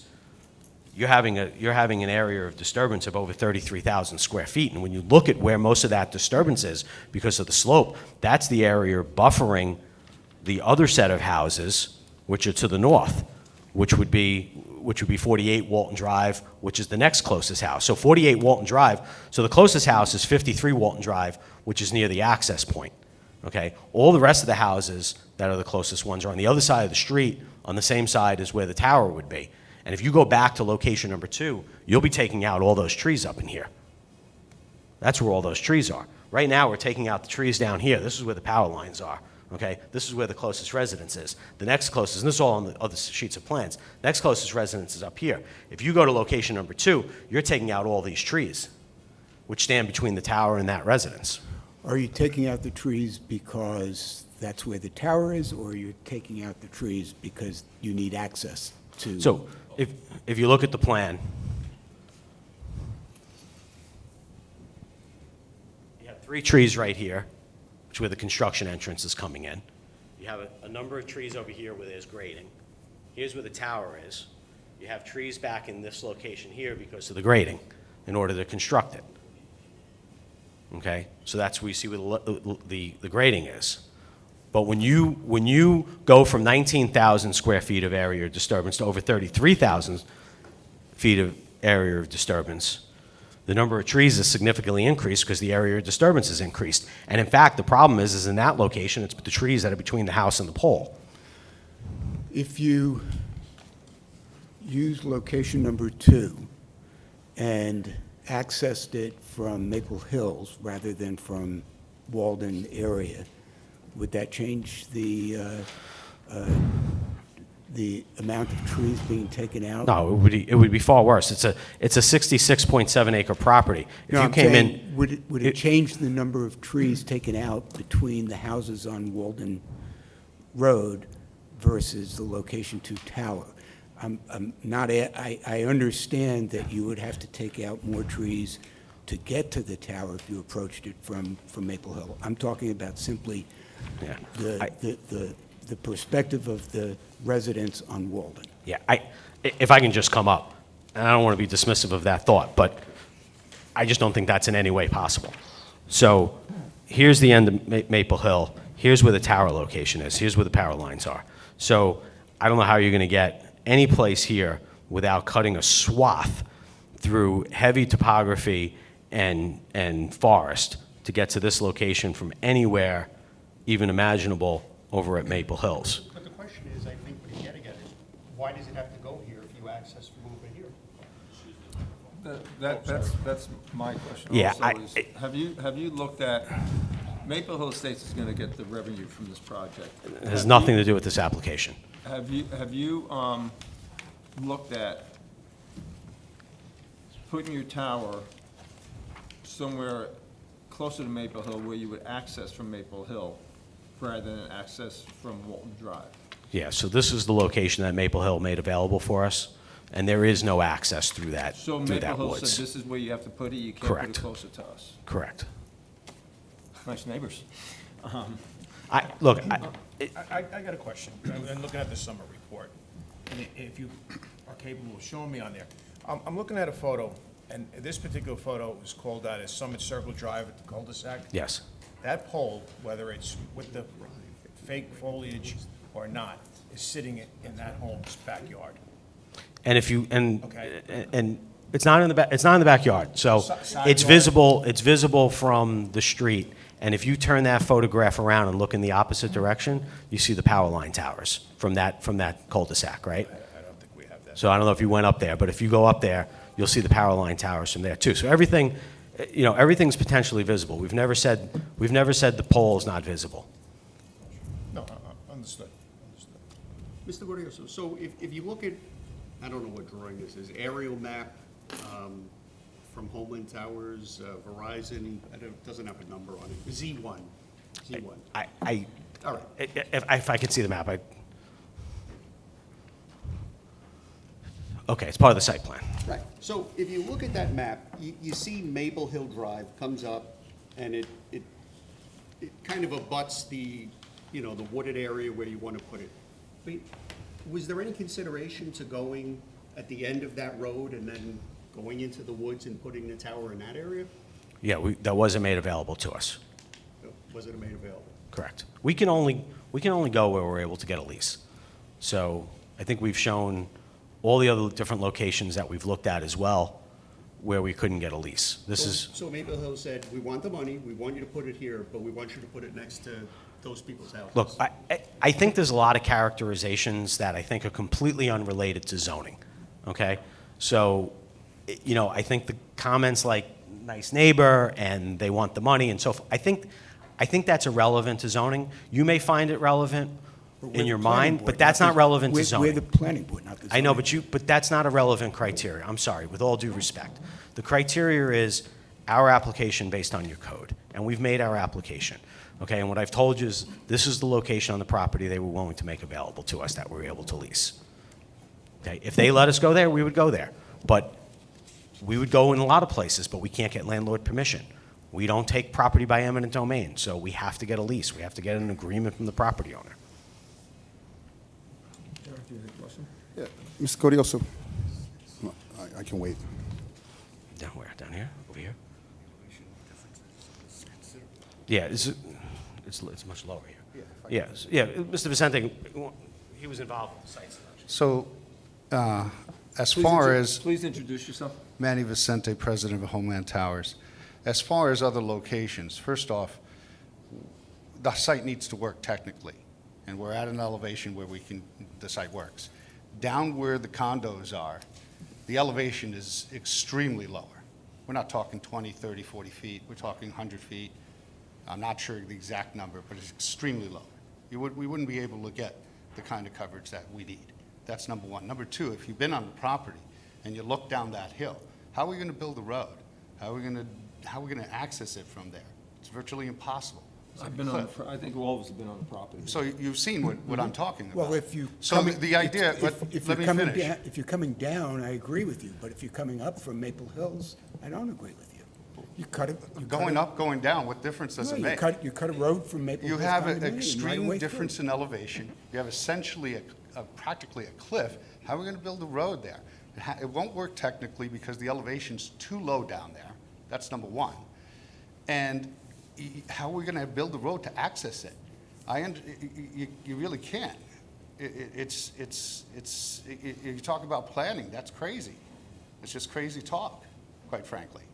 So from all due respect, we're where we are for a good reason, not because we want to be disruptive. And when we talk about locations that are so low in elevation, so inaccessible to get to, as far as an access drive from there, that's just not reasonable. Now, if you want us to tell you exactly what the height elevation difference is between that point and where we're at, I'd be happy to investigate and let you know, but it's way lower. And then as far as building a road up that hill, up that mountain practically, that's just not feasible. Otherwise, we would have probably done it. It's not feasible. So, and we talk about impact of construction and clearing and trees. I don't think it's doable. And even if it was doable, it just doesn't make any sense. So we're where we are because we need that elevation, okay? We're at the spot we are on the property as designed, and what we tried to show you with the other examples is this is why we need to be here, because doing any other location here is going to clear the whole area and get rid of any screening we have. So there's a lot of reasons why we're where we're at. It's not thoughtless. It's not that we want to impose ourselves or be disruptive to any particular property owner or neighbor. There are reasons for it. And if you look at the data that we've submitted, I think, and you've been on the property, I think you'd understand that. I have been on the property. So you see what I'm talking about. I'm very uncomfortable with the imposition on the residents on Walden. Okay. Mr. President, thank you. Thank you for being here. Mr. Gaudioso, thank you as well. I need you tonight. Mr. Chairman, if I could, to get to Mr. Gaudioso's point, to try to stick to relevancy, even though I think we have. The two things that stick out so far, thus far, here, for the junior member of this panel that I am, and the least educated person in the room, which I am, was there multiple times you've bombarded us, and I mean that politely, with a very nice packet with a lot of good information. What I mean to say is, Was there an FCC compliance report in there? Yes. Yes, there was. And the reason I ask that is because, to me, that may as well be written in Urdu or Pashtun or Cyrillic. Was there a propagation map in there, sir? The answer Yes. is yes. Obviously well-informed, obviously well-intended, I'll say. But again, that might as be written in Swahili for me. What I mean to say, Mr. Chairman, is week after week we hear, if you read the report, if you would go onto the property, if you would read the report. And I think more than one time we have. So, Mr. Chairman, if it helps, at least for my edification, if it would help, sir, I'll take a little leeway. So the Telecommunications Act of 1996, Mr. Gaudio, so I know you're familiar. I know you can help me with this. Please. So paragraph A, I would imagine, gives us the power, and paragraph B, or subparagraph B, then gives us some type of requirements imposed upon this panel. Am I correct in saying that? If you're talking about Section 332C of the Telecommunications Act, is that what you're referring Correct, to? sir. So paragraph B, which puts those, I believe, 5 impositions upon us that we have to abide by? So under federal law, correct. Yes, sir. That section has 5 limitations. Please correct me if I'm wrong, because you can, sir. I don't have Esquire behind my name. I'm too handsome. So, number one, completely understandable. There can be no unreasonable discrimination against one carrier or one entity. I think I'm correct in that. And I think I'm correct in saying that's understandable, but probably, I don't know, not germane to the instant matter. Number 2 would say we make a determination in a reasonable time. Typically, they said 150 days, but I'm not going to argue days because I know there's things that do stop the shot clock and things that don't. I also know that there's misconceptions online such as, oh, if I give a moratorium, it'll stop. No, it won't. Although rejecting an application, Mr. Chairman, as being incomplete, however, does. If I can just add to that. Yeah, please do. You would have to deem it incomplete based on something that's specifically required by the code, and it would have to be done within the first 30 days. So we filed on December 8th. So right now, that time to deem it incomplete is passed. So right now, the FCC presumptively reasonable shot clock date is May 8th. I believe you're right, Mr. Godioso. I believe you're right. Number 3, I believe, is a written decision based on substantial evidence. And if I'm right, Mr. Chairman, I believe that that substantial evidence is put forth by us with weighted by us. Number 4 would be environmental concerns or health effects. This ties back to what I was saying before, Mr. Godioso. Local governments cannot regulate this to the extent that the facility is FCC compliant, or will be, FCC compliant. Ms. Godioso, in your years of service, have you seen the FCC ever test a tower post-built? Yes, I have. And the percentage of that, how many times, as many installations would be? So I've seen instances where they've tested rooftops. So Right. if you take a look at the report that we submitted, I did, sir. even if you don't understand the math, because I don't necessarily understand the math either, but what we did is we tried to have the consultant put it in layman's terms, and it showed it would be 40 times below the limit, even with Verizon and 3 other carriers. But the FCC also has a guide called the Local Government Guide, which basically was a collaboration among local governments and FCC staff and so forth and so on. And the conclusion of that report is because these facilities operate at such low power, and because of the standards and the way they're written and the way the power is so low, that anything over 10 meters, a little over 33 feet, around 33 feet, is by definition going to be in compliance, because the height of the antenna is above grade, no one could be within that area, and therefore it'll be in compliance. With So your 4-foot as far fence. as a tower of this height, because of pure physics, will be in compliance. Will be in compliance but not tested. Here's what I'm getting at, Mr. Godioso. Are we the only line of defense to make sure that our RF is going to be okay, and we're basing that on a report that I can't read? That's what I think I'm getting at here. Yeah, I think that there are ways to possibly satisfy your concern with a post-installation testing or something like that. So I'd be amenable, sir. As a condition of approval, I think, a I'd be test very- after it goes online, if that would satisfy your concern, that might be something that would be reasonable. For a fellow who can't read that, I'll say thank you. Because post-installation testing, I'm sure, will be easy to read. And then item number 5, if I'm not wrong, we cannot prohibit or effectively prohibit the providing of personal wireless service. I agree with that. That's right out of the standard.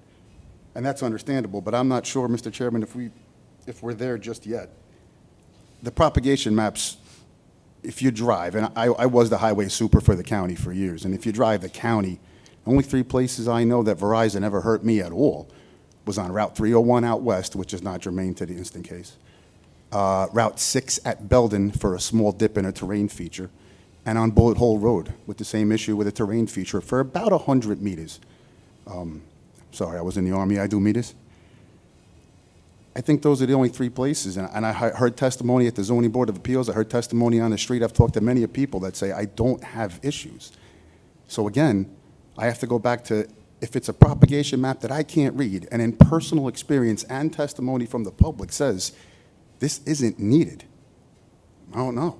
I'm not sure what the next step is, Mr. Chairman. I think quite frankly, the next step is to actually have a public hearing, because I think everything you just described is not on the record here. And quite frankly, you couldn't make a decision on the items you just mentioned, because it's not on the record, and that's prejudicial to the applicant. So, you know, I appreciate your comments. What I'll say about the standards, though, going back to the substantial evidence standard, the substantial evidence standard is applying the town and state criteria to the evidence that's in the record, okay? And then you're right. Getting weighted by who, sir? Weighted by the planning board. Thank you, sir. Okay, so, but it has to be criteria. Yes, sir. Okay, and the state code, the state law makes this type of facility public utility, so there's a different type of standard, there's a reduced standard, okay? And if the board approves the application, that's one thing. If the board denies the application, then the question is, to a federal court most likely, was the denial based on substantial evidence contained in the written record, Right. and Or a whim of a planning board guy who can't read. and was, if you're willing to stipulate that you can't read, we'll take that on, you know, we'll take that, no problem. But it has to be based, that reason for denial has to be based on a criteria in the code. And then the federal court would look at whether the board had substantial evidence to support its decision based on criteria in the code, pursuant to the state law standard. The prohibition claim, though, is not for you to decide. The prohibition claim is if, in fact, there was substantial evidence to deny an application. Let's say a municipality had a rule that said you can only have a 50-foot tower, and it was shown that a 50-foot tower wouldn't satisfy the needs of the carrier, would materially inhibit the carrier's ability to provide its service. The federal court would look at that de novo, meaning that the federal court would look at that, Yes. irrespective of what the planning board or zoning board said. Correct. So that's the way that particular federal limitation applies. I just hope that was helpful. It was, sir. It's a very good review. But to close, Mr. Chairman, if I had a little more time, I'm sorry. Please. And I will yield. Our denial application, if it was to be denied, or would it not be based upon, one, Mr. Gaudioso, that there was a significant gap in personal wireless service No, because And that's two- not a criteria of your code. of my code? Correct. So your decision has to be made about whether we meet your code or whether we don't meet your code. Okay, what you're referring to is Nothing to an do- outdated federal standard under the prohibition claim, which a federal court would look at de novo. Your decision as a planning board has to be, do we meet the town code criteria for this particular application? And there's nothing in your code that says we have to prove a significant gap. Well, I'm looking at our zoning code. I'll just You say had provided that information in the subsection past, though, L. if there is a L, gap. We did. Was it what, for this application? Correct. For us now, you provided that? Yes, and just to summarize, we provided the PeerCon report, which included the propagation maps. It included actual drive test data. It included drop, call, and access failure rate data. So it included all of the data in any way whichever you can provide at all the various frequency bands that Verizon Wireless provides. And that's all in the PeerCon report. I'm sorry. So subsection L,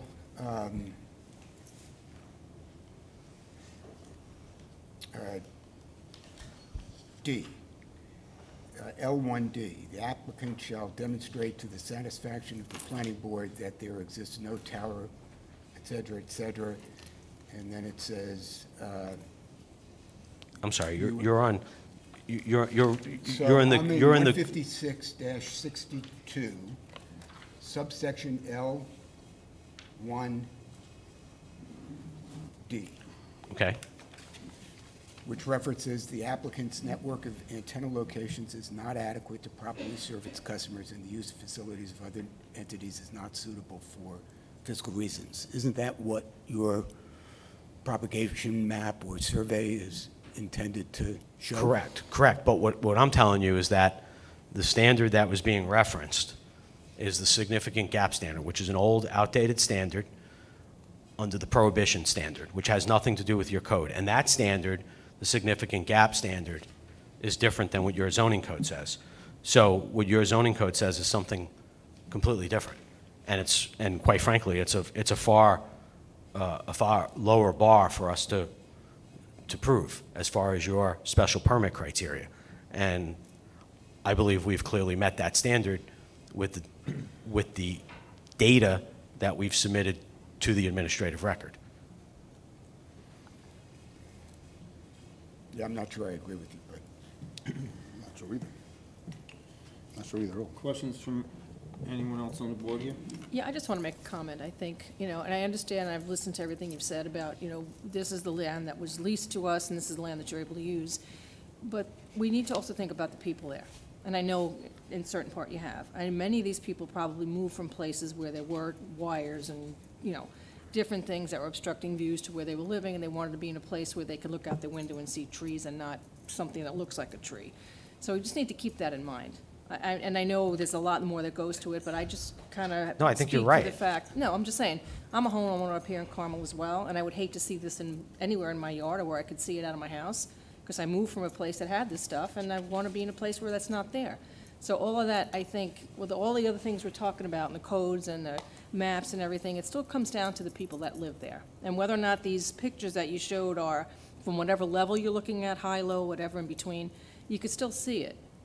Yeah, And we understand, the need for a tower, I get that. But it's also the fact that these people live here for a certain reason and don't really want this in their yard. This one house you're showing, you're saying, oh, well, there's wires in the back. They might have been there when they bought the house, but they didn't expect to see this monstrosity in their yard either. So that's the thing that gets me more than zoning and everything else that goes along with the decision to put it there. So I agree with you that aesthetics is a factor under SECRA.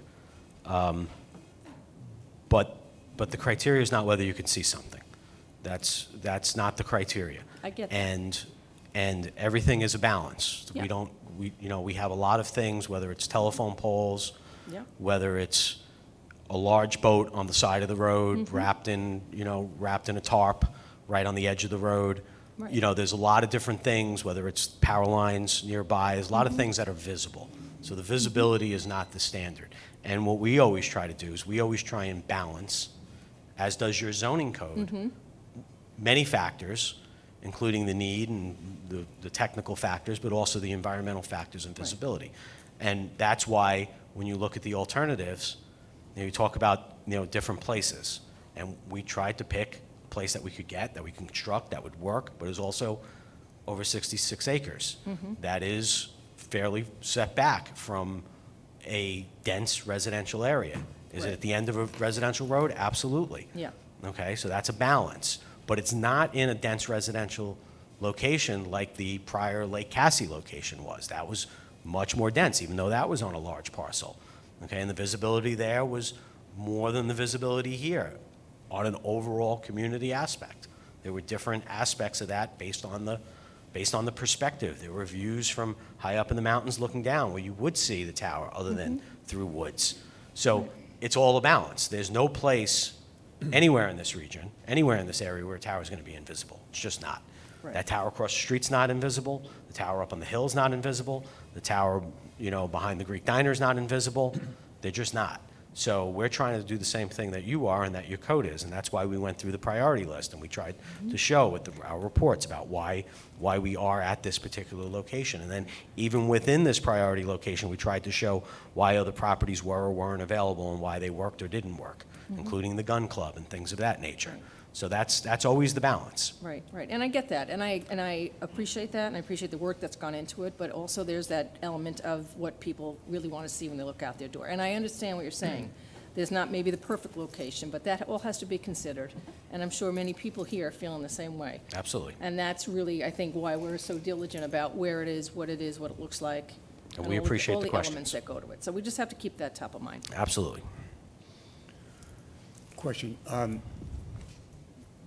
When you were researching alternative locations and reached out to other property owners.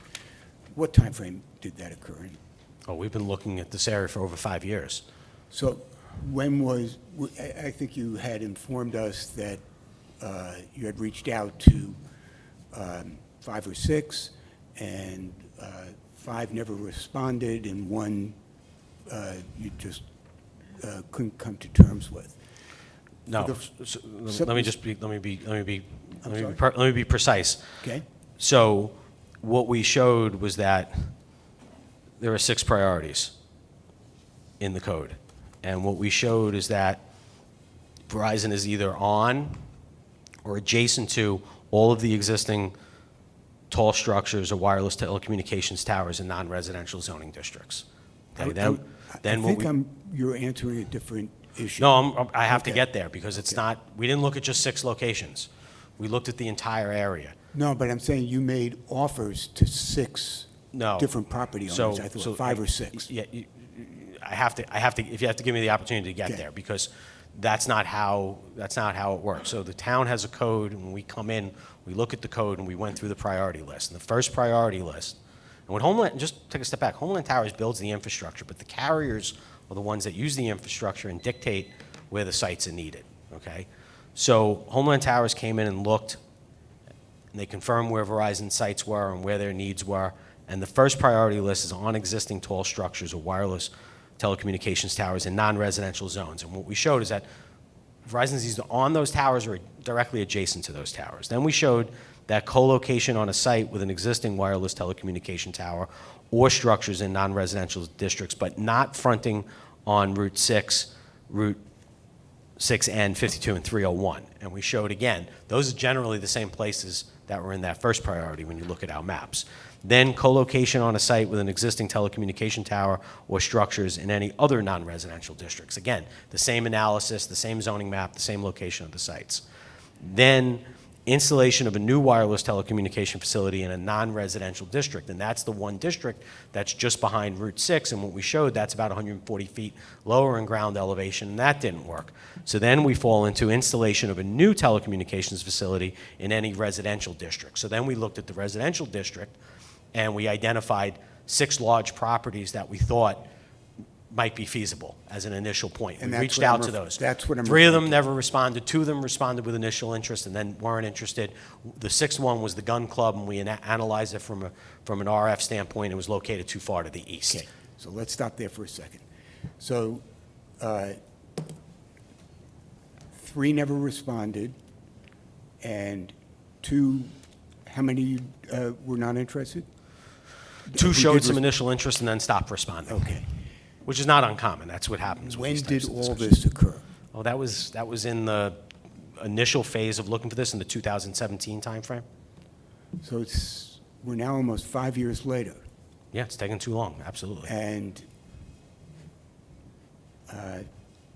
do you think it would be worth re-exploring with these same property owners who weren't interested or didn't respond? No, last time? because I think when you look at those properties, and we have them listed out, and we show the locations, that this, on balance, is a better location. That we were looking at all the properties at once. You don't just go sequentially. You don't go to one property and then the next property and the next property, and hopefully you find one. You have to look at everything together. So if one of those other property owners had said, yeah, I'm willing to do it, We would have looked at it. We would have taken the next step with it. We would have run the maps. We would have analyzed the wetlands. We would have ultimately gotten to a point where, out of the available locations, we would have entered into a lease, so performed what the if due one of them diligence. said now, you know, I've rethought it, and I am interested?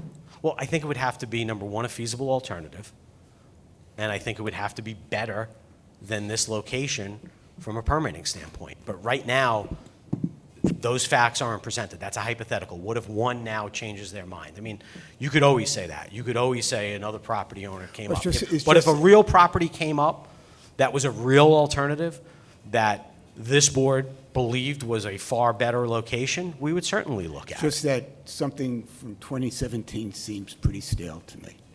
Well, look, we started this application process in 2020. I mean, it takes time to get through the process. But I think we're at the stage now, based on what we submitted, that we have a viable application at a viable site. Were any of those other three that you haven't heard from, were they residential areas, or were they more? Yes, this is all in the, that's my point, is that we went, that's why I wanted to go through that list with you. It wasn't that we just picked 6 locations and 5 weren't interested, and this is the only one we could get. We went first and looked at the priority list, and then when we got into the residential area, which, again, if you look at the zoning map, and it's in the Klaus Wimmer report that we submitted a couple different maps showing the location of the Verizon sites, showing the commercial areas. This whole area is residential.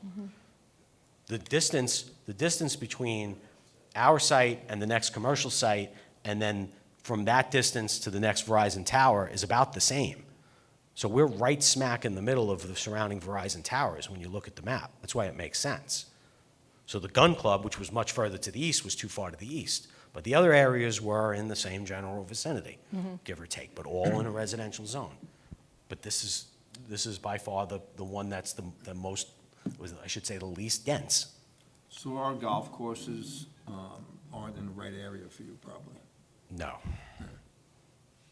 It's just low. And your golf courses are also parkland, which would require a special act of the New York State Legislature, which is another whole process. How did we reach out to them, sir? I'm sorry? How did we reach out to them in 2017, sir? Certified mailers and then phone calls, and that's all in the package. Did you look at Somers at all, sir? Yes.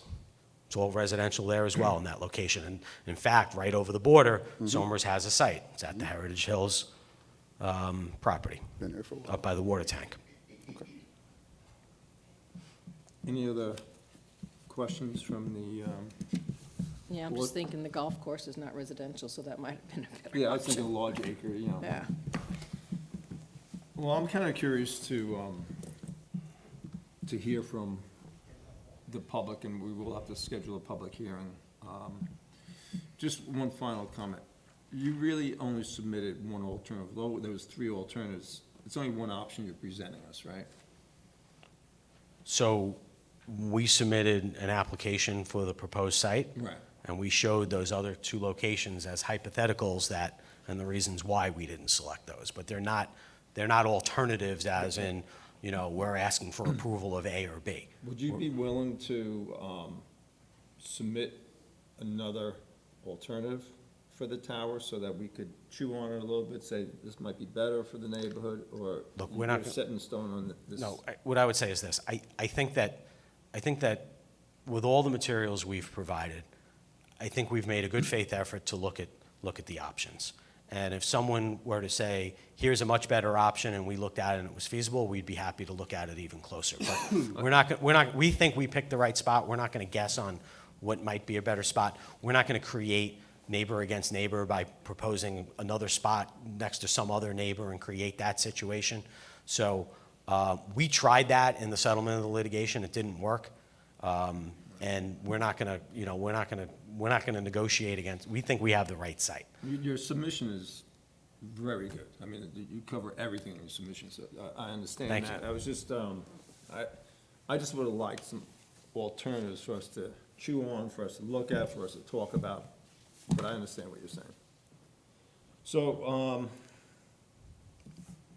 how about a motion to schedule a public hearing? I'd like to really hear from the public at this point. I think we're starting to repeat ourselves, so I think it's good we. I make a motion to schedule a public hearing. I'll second. All in favor? Aye. We'll speak to Rose. And, Okay, thank you. Thank you. Thank you very much for your time and this Thanks for evening. all the information. Thank you.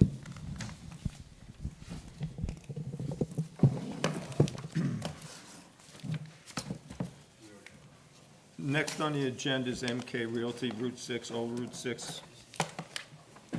Reapproval of final site plan. I don't know if you saw this language in there, but it's got this brief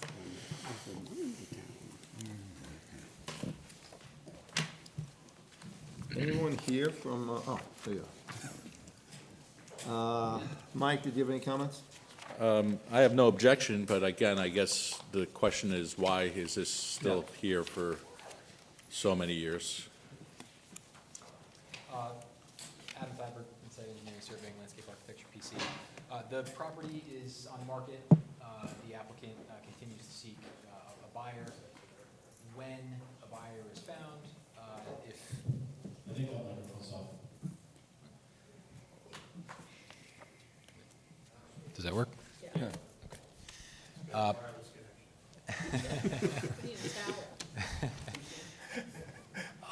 take it from the top. The applicant has the property on the market, is seeking a buyer. When a buyer is found, if the buyer of the property is to do anything different from what's in the approved site plan, this will be back before you for an amended site plan. He's gotten some interest in the property, but is not closed on a deal, and continues to seek a buyer for the property. All of the outside approvals are current. We've been keeping those going, and the applicant's simply seeking to reapprove the previously approved project. Thank you. With no And changes. Rich, you had some comments? No, I have no objection to regranting the site plan. As was mentioned, all the permits are in place. They provided a summary for it. My memo had February 20th, 2023 for the Putnam County DOH permit, but they sent the document today renewing it. I forget, it's 5 years, I believe. Yes. So it's good till 2028. Performance bonds, have been provided, as with the engineering fees, so. And Pat? So, no change to the plan, no objection to the reapproval. However, just an issue is they're unable to sell the property. So maybe there's an unrealistic financial expectation on the part of the owner with respect to his property. So this shouldn't be a perpetual renewal, because the owner may not have a realistic expectation of the value of the property. So at some point in time, you should cut this. That's an excellent point. How long, go ahead, Anthony. You, go ahead. How You long wanna has ask the this question? been going on? I know how. Okay, go ahead, please. No, I'm just saying it's been on for Long time. years, a very long time. The problem is the zoning code is changing as well. So at our next meeting, if they change the zoning code when this comes up again, and I say, they didn't grandfather things, or they did, but if they didn't, then you may have a problem on this site, so just something to think about. This reapproval's for a year, maybe we should put a note in the file that, last and final reapproval. Pat? Yeah, just to revisit that issue, Mike's point's a good point. We shouldn't penalize an approved plan if in fact there are zoning changes underneath them that they have no control over. So let's let him make it through the amendments to the zoning code and then reassess the viability of his property. So a year is probably fine, but a note in the file is a good idea. Which you probably should take back to the owner. Of course, yeah, I'll express all this back to the applicant. All right, Mr. Chairman, I'll make a motion to grant reapproval for 1 year. Second? All in favor? Aye. Thank you. Thank you.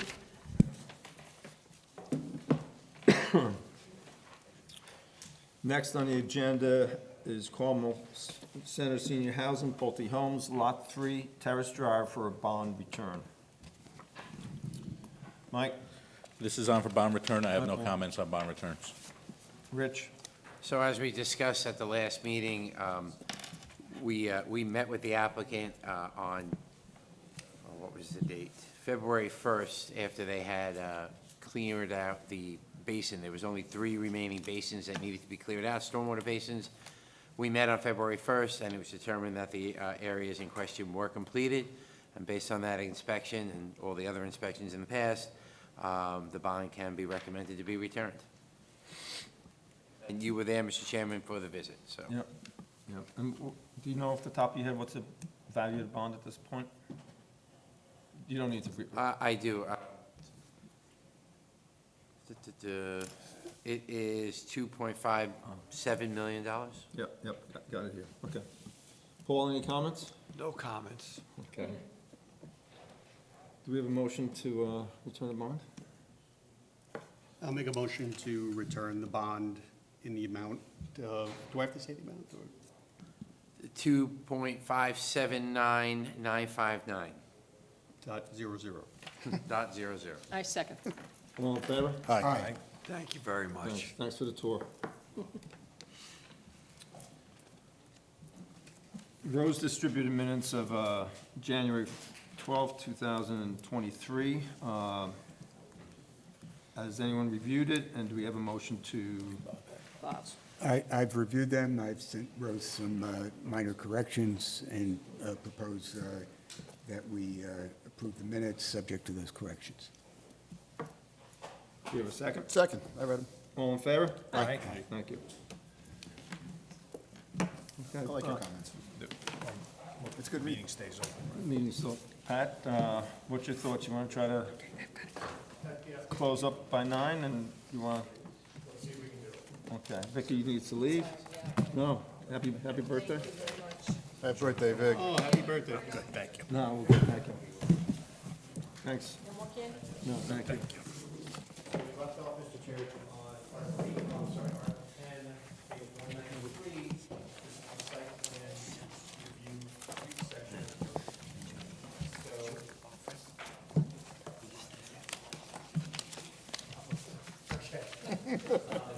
What, Vicky, just so you know, if we wrap up tonight, we'll circulate the full complete package to all of you before we transmit it to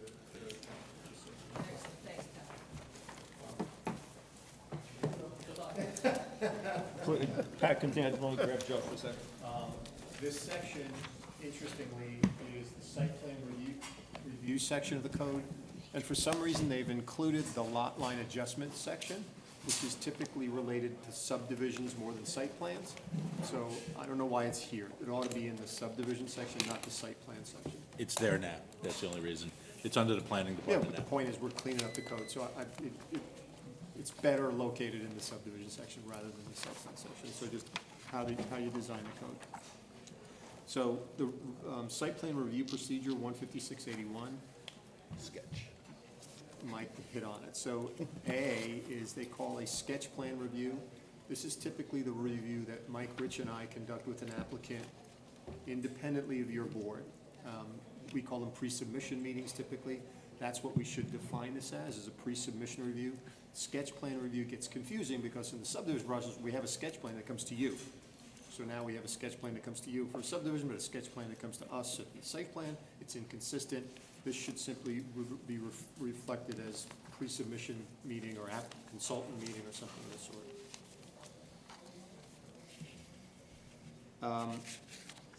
On D, upon determination that the application is complete, you shall accept the application at its next regular meeting. So what if there's a holiday? What if you don't have a quorum? Next available meeting, next realistic, something like that. Get the shall out of it. Take the shall out of it. Take the shall, should. Yep. So I like the fact that it's trying to hold our feet to the fire, that we need to advance applications promptly, but that's, I can Take see shall, a basically. clever attorney like Mr. Gordioso picking up on a deficiency in our process. Or, yeah, or Mr. Franklin. What I do? Everything good. Everything good. Are you replacing shall, or it's just being We can removed? just take that out. Yep, or, yeah. I We mean, talk about in D, right? D, that's right, Anthony, D. So the fees are fine, the violations are fine, the referrals are our typical referrals, so that's no problem at all. We get to the next page on 195, where we get to the public hearings. And if you read the first section, the planning board may hold a public hearing on a site plan. So it's always, so the state again, all of our power comes from the state. The state enabling legislation provides us with an option to have public hearings on site plans. We must have them on subdivisions. It's an option for site plans. We've never not had public hearings. We always have public hearings. It benefits the process. So this is our own rule. I'd suggest you shall have public hearings, not may have public. Didn't we have, and I don't recall the specifics, but somewhere within the past year, somebody asked us to waive, So that's a separate provision. We have a site plan waiver provision, and that's still here. Your board Waive can holding a in public- whole or in part any section of the vote. okay.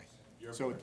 so it's unnecessary. I'd Okay. like to have that in there, because if it's a may, we're gonna get every applicant saying, please Exactly, don't. yeah. So I think shall should be there. Yeah. Yep, I agree. And then the board's still allowed to waive it if they choose to, but So he's going to change public hearing instead of. Site plan decision, this is our 62-day provisions. Approve of modifications, or disapprove, that's what you do. You're allowed to put in conditions, so that's terrific. Site plan amendments, if somebody amends something, they come back for you for the same process. That's what we've always done. is there something in there? Oh, is there something in there about minor revisions that I can waive during the process? Do I you know? think there is something about minor. It was in the old one. I don't know if it's still, however, minor, I think I saw that. minors, do not change the intent of the approved site plan. The planning board shall determine. variance. It says that it has to go to planning board. It does, so I think there was, no, so we should, so a guy, so there's always the issue of field changes. So every site plan that you approve, there are field changes, and things do change a little bit.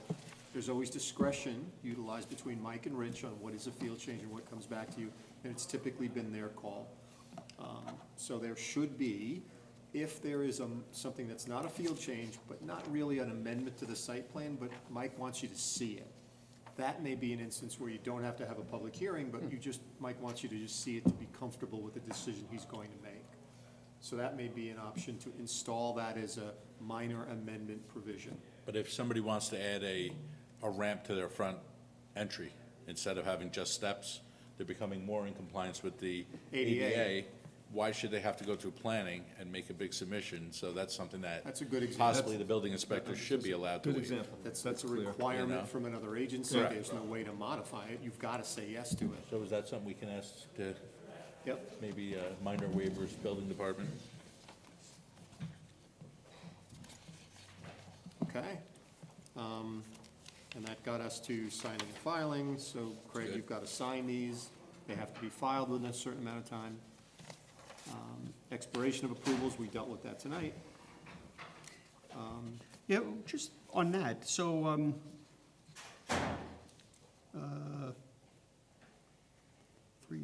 is there, am I reading this right? That there's a limit on the number of extensions? Yes, Okay. that, we see that all the time. So we give them the prerequisite number of extensions. It's then an expiration. Regrant. And they come back and we grant re-grants. Okay, so we're gonna do the regrant. So in that case, the code changes and they come for a re-grant. That's what I was talking about before. Yep. MK, if the code changes and that's now residential property, are they allowed to do that still? Yeah. That's where he may have a problem, or it could cause an issue for Yeah, him. so not for nothing, this notion of how we grandfather is a complicated issue. It's not a, oh, Could we have simply waived the 3 extension limit to allow a fourth? no. So that's dictated by code. That's a state enabling provision. You have no authority to go beyond that. Okay. You can go less than that, but not beyond. Okay. And then site maintenance, I don't think that's a provision, it's just now, I love every time there's a provision about site maintenance, so Mike just has more authority to deal with. The line 2 above that, if no C of O has been issued, we did it based on building permit. So if a building permit wasn't issued within 1 year of the signing of the plat, then the plat became null and void. But once they get a building permit, they don't have to keep renewing the site plan. Right. This is saying that every year you have to renew it, and it's only Until you good get up the to stamp. 3. What if it takes longer to build the thing? Correct. It should be building permit, because that starts the process. And then your building permits have a time frame, right? That's They correct. expire with, yeah, that's a better approach. So it's the building permit, and then Mike's building permit expires within a year, I think it is. Year and a half, Year and a 18 half. months. You have to start within So you're 6, and you get 18 So months you're total. they're still controlling the pace of development, and a guy can't drag it out forever. And he has to keep paying the building permit fee Yep. if it doesn't complete after the year and a half. Any renewal is the permit fee. Is that fair, though? I love that idea. It's a better approach. While this gets you to a CO quicker, again, we had a pandemic in the middle of, and people delayed things for 3.5 years, you know, so there are unforeseen circumstances that can delay things. The next section, 15683, site plan submission. This is standard language. It's been fleshed out a bit, what goes on the drawings that we see. So we have a very rigorous system that when an applicant makes the submission, we actually have a checklist. Rose makes sure that that checklist is filled out. It's confirmed by Rich in this case to make sure the checklists are all taken care of. So this is expanding our checklist, which is a good thing. And we do have the ability to waive things on site plans if it's not required. So on this one, I have 2 questions. Yep. First is, would this be the place to add the size of the plans? In other words, we constantly get a particular person that comes in with these micro things that you can't see and nobody at home can see. I mean, Yep. I'm wondering if this might be a good place to put it, and it's got to be Yes. the standard This would be the place. size Yep. Great point. plans. Yes. It was usually very common to include that prior to PDFs and electronic copies. So it was always a 25 by 36, and there'd be a vellum copy and a linen copy and whatever. since things have become electronic, that's gone by the wayside in many ways. So we should clarify, so we always need full-size drawings. Prior boards, some of your predecessors didn't want to see anything, didn't want to see the plans unless it was up on a board before your board. They didn't want anything. They didn't get copies of documents, and they simply relied on the drawing that Joel would put up before them. So it's really your preference and what you want, and we can embed it in the code, Ray, so it's really your choice. But I think at a minimum, the full-size drawing should be codified. 24 by 36 or larger. There you go. And Yeah, if you click right here where it says, site plan application together with the application fee and a site plan and you add on a sheet of 24 by 36. Where are you, or Mike? larger paper. So B, if it's on 24, 15683B. Got it. so if it's on 24 by 36 physically, does that take care of the PDF? So even when we're looking at So it on that the would be a computer- separate thing. So, And shall be legible, I would write also. So are we, what are we saying here, that, I understand for the presentation point of view, it should all be on 24 by 36. No, so we- It's small. For my review, it should be too. So Okay, we- but now, when you're saying that, are you saying that we'll all get hard copies? No, I'm saying Okay. you tell us what you want. So So that's a different thing. So I this is just the don't want it- requirement for them to submit their package to be determined to be complete. That's the full-size drawing, and that's these documents. Yeah. That's what we need.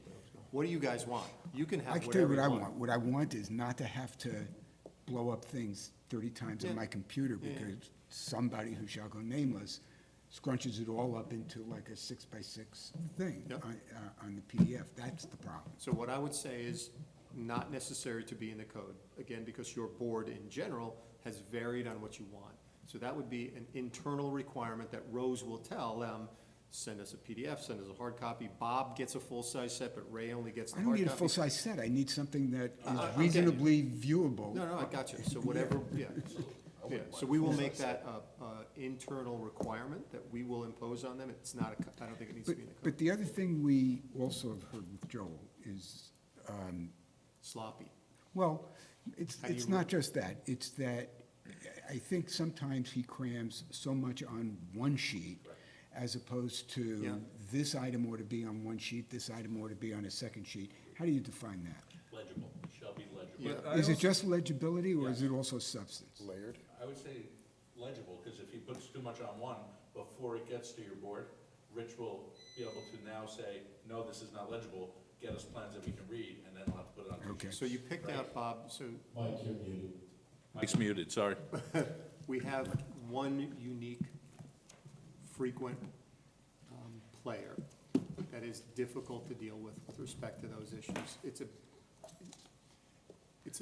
a difficult condition, and that's sort of a separate issue for us to deal with in many ways, but I get the point, and I think if the code says legible, Okay. that's the ability for us to reject things that we can't figure it out. I do like the Or PDF. for what I'm- reasonably legible. I do like electronic copy for when I'm reviewing it. I mean, I've seen Ray reference your computer. Anthony always blows it up and looks at his computer. So I don't think, if we get a package from Rose, 10 days ahead of time, and we're reviewing it, it's nice to be able to look at it on your computer.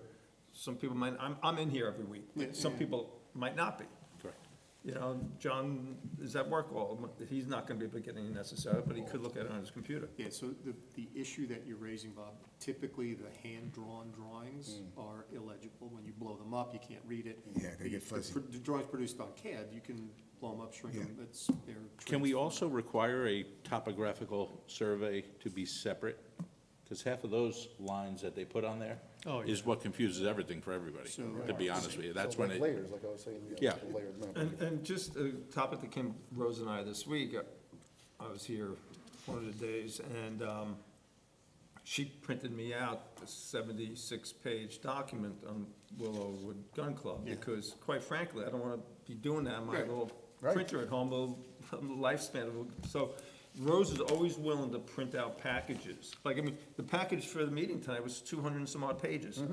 No one should expect to print that out at home. Yeah. Right. So, but if you want to email Rose, She will print it out for you on a commercial printer. Well, I'm gonna upstairs, go a so you can step pick it up. beyond that, Craig, so we shouldn't burden Rose with doing that either. It's the it's the applicant's responsibility to do that. Oh, okay. So I'd That's like even to better. add to this provision, That's good. subject to the requirements of the board. Subject to request of the board. Right, so Yeah. if you want hard copies of everything, they should print hard copies of everything for you, not Rose. I would love it. And they should deliver. That's even better, Yeah. I would love it. because then you mark things And I'll take out. the big onion paper too. Yeah. You know, before I was on the planning board, they used to actually send the blueprints and such Sure. to people's houses, because I remember Frank used to complain about it. He goes, these blueprints in my garage, you know? So But- over the years, it's been lots of different ways to do this. At one point, the police were delivering it to at people's Really? homes. And board members were like, I don't want the cops coming to my house all the time. My neighbors thinking, what's going on? So it's been done many different ways. It's really your choice on how you do it. So I like that. We'll put with this, as long as there's language that says whatever the board wants, you, Mr. Applicant, are gonna take care of that. I have one other comment, and I apologize, but, No. so, B subsection 2, name and address of the owner of record, name and address of the applicant if different, blah, blah, blah. Yeah. So, one thing I've always thought about is, transparency. So, listen, everybody sets up an LLC to own the property. Is there any prohibition or maybe any benefit, I guess, from what I'm asking, to list who the true owners are, the members of the LLC? Yeah, so I wish Joe. Mike's saying no. Yeah, I wish Joe. There's a were- benefit, but you'll never get it, because Yeah. that's what they, That's why that's it's the done legal this way. owner is the LLC. No, I get it. I get know it. what you're asking, I get it. Yeah, so I don't think we can, Okay. because that's the legal owner, like, tell us the why truth, they do owner, it. like, you can't say that. I know why they do it, but, you So know. more Ray does often it than himself. not, between us, more often than not. name we is know, Ray. Because we know the players, but, so I guess the answer to that is ask us. You have the experience, that's why I'm asking you. So, all right. So the rest of these provisions on pages 199, 200, great stuff. It's just expanding the stuff that needs to be on those drawings. I love it. Did we take railroads out, because we don't have any? That's a good point. We used to. And maybe on page 201, there it is, additional data. The planning board may require submission of additional data or information as it seems necessary. So maybe that's the provision that we expand on a little bit. Review criteria. So this is, she's added a bunch of sections now that follow, which again, just like those design standards are, concepts that you should bear in mind doing your job, right? So in addition to all the expert advice you get from Mike and Rich and I, you should be bearing these things in mind, like the rhythm and proportion and scale and heights of buildings. All that stuff is great. I think it's just useful information for you, and it provides background. Same thing, I don't know why they've broken it up, so there's review criteria, then there's development requirements, which again sort of speaks to that esoteric planning stuff. And then there are general standards, which again sort of talk about the same thing. So I'm not sure why it's broken up into 3 groups. We'll ask Bonnie, and maybe we just condense it into a single thing. And some of it's a little bit redundant, but it's all good. So I don't have a problem with it, we just may want to clean it up a little bit. Just one last, I hate to be a pain tonight. You're not but being a pain. 202, page 202. Yep. Number 2, subsection C. So it says large mechanical equipment Yep. or other utility. I'm wondering if keeping the word large in there is wise. Because in other words, I guess the issue is, can you see it from the roadway? Yep. So if we leave large, somebody say, well, it's not large. Maybe the proper way to put it would be something to the effect of if it's visible from the street. or- I'd just take large out, it's mechanical take equipment. large Yeah, out. A small generator could be Yep. visually Exactly. intrusive. Exactly. Yep. All right, so I would say. Large comes out. Strike large. Can we go back one to B on that? Yes, sir. Requirements, colors shall be harmonious and shall use only compatible accents, subject to approval by the planning board. Which one was that, Anthony? Everything's subject to you, that's what this is. All right, I mean. This is we are your, the Page architect. 202. this is for you to on review. B. Number 2, Right, you development wouldn't really need to requirements put it of B. subject, because it is there. Do we need to restate that or just leave it? So what I would do is go back to the very beginning, 15684, site plans conformity. That's where we would add, subject to the review, subject to the planning board's review, acceptance, confirmation, or something of the sort. So it applies to all of them, don't call out just B, it should apply to everything. when we were trying to do these details, it's so hard. Yeah. It's so hard. Harmonious. Yeah. Yeah, and this is the wishy-washy planning stuff, so it's not an engineering standard. It's Can't a- do 7+4. It's But a goal. on the other hand, it's good to have this, because a lot of times what we're doing is just, Well- I don't like it. It'd be great to be able to point to a section Tonight would and be a say, this great- is not harmonious. You would have found 10 of these that the cell tower was inconsistent with tonight. Correct. If we had standards that we could point to. Yeah, and Gordioso would have a contrary position to that, but you're inconsistent. So theoretically, if you think about it, Bob, like, we now have, instead of the planning board saying no because we don't like it, you'll say, now we don't like it because of site section B, Exactly. and a judge, when he sees that, will say, well, that wasn't an arbitrary and capricious decision. You based it on a provision in your code. That's why I love these standards. They definitely benefit you. They benefit an applicant because theoretically they know what you expect, but he's on his heels. They'll always be on their heels when you have a provision to cite to. It's a broad brush. It's a very broad brush, though. So I guess that mechanical equipment would be a real downer for him, the thing that you were pointing to. That's all he has. Bonding, inspection fees, the reservation of parkland provision. So this was never very clear for site plan. This is a clarification of that provision. Requires the parkland set aside for in Mike's case, a multifamily building that he mentioned earlier. And if you can't do it, there's a fee in lieu provision that would be required. The lot line adjustment section, again, just, it bothers me here. It ought to be in the subdivision section, not here. And the standards are fine. It's funny because our code, the way everybody uses it now, they don't even discuss parkland or land. They go right to the bond, Yeah, right, or the fee. right to pay the fee. They don't even ask about giving land. Yeah, and that's another thing. We shouldn't be letting them off the hook. Correct. The ideal approach is, that's why I hope the comprehensive plan will deal with some of these things, is you should know that we need a softball field and 2 soccer fields. It's in the comprehensive plan. That's what we ought to be trying to achieve. So every time an application comes before you, you should say, where's the soccer field and the 2 baseball fields? We can't do it because it's the side of a hill. Fine, you can pay the money.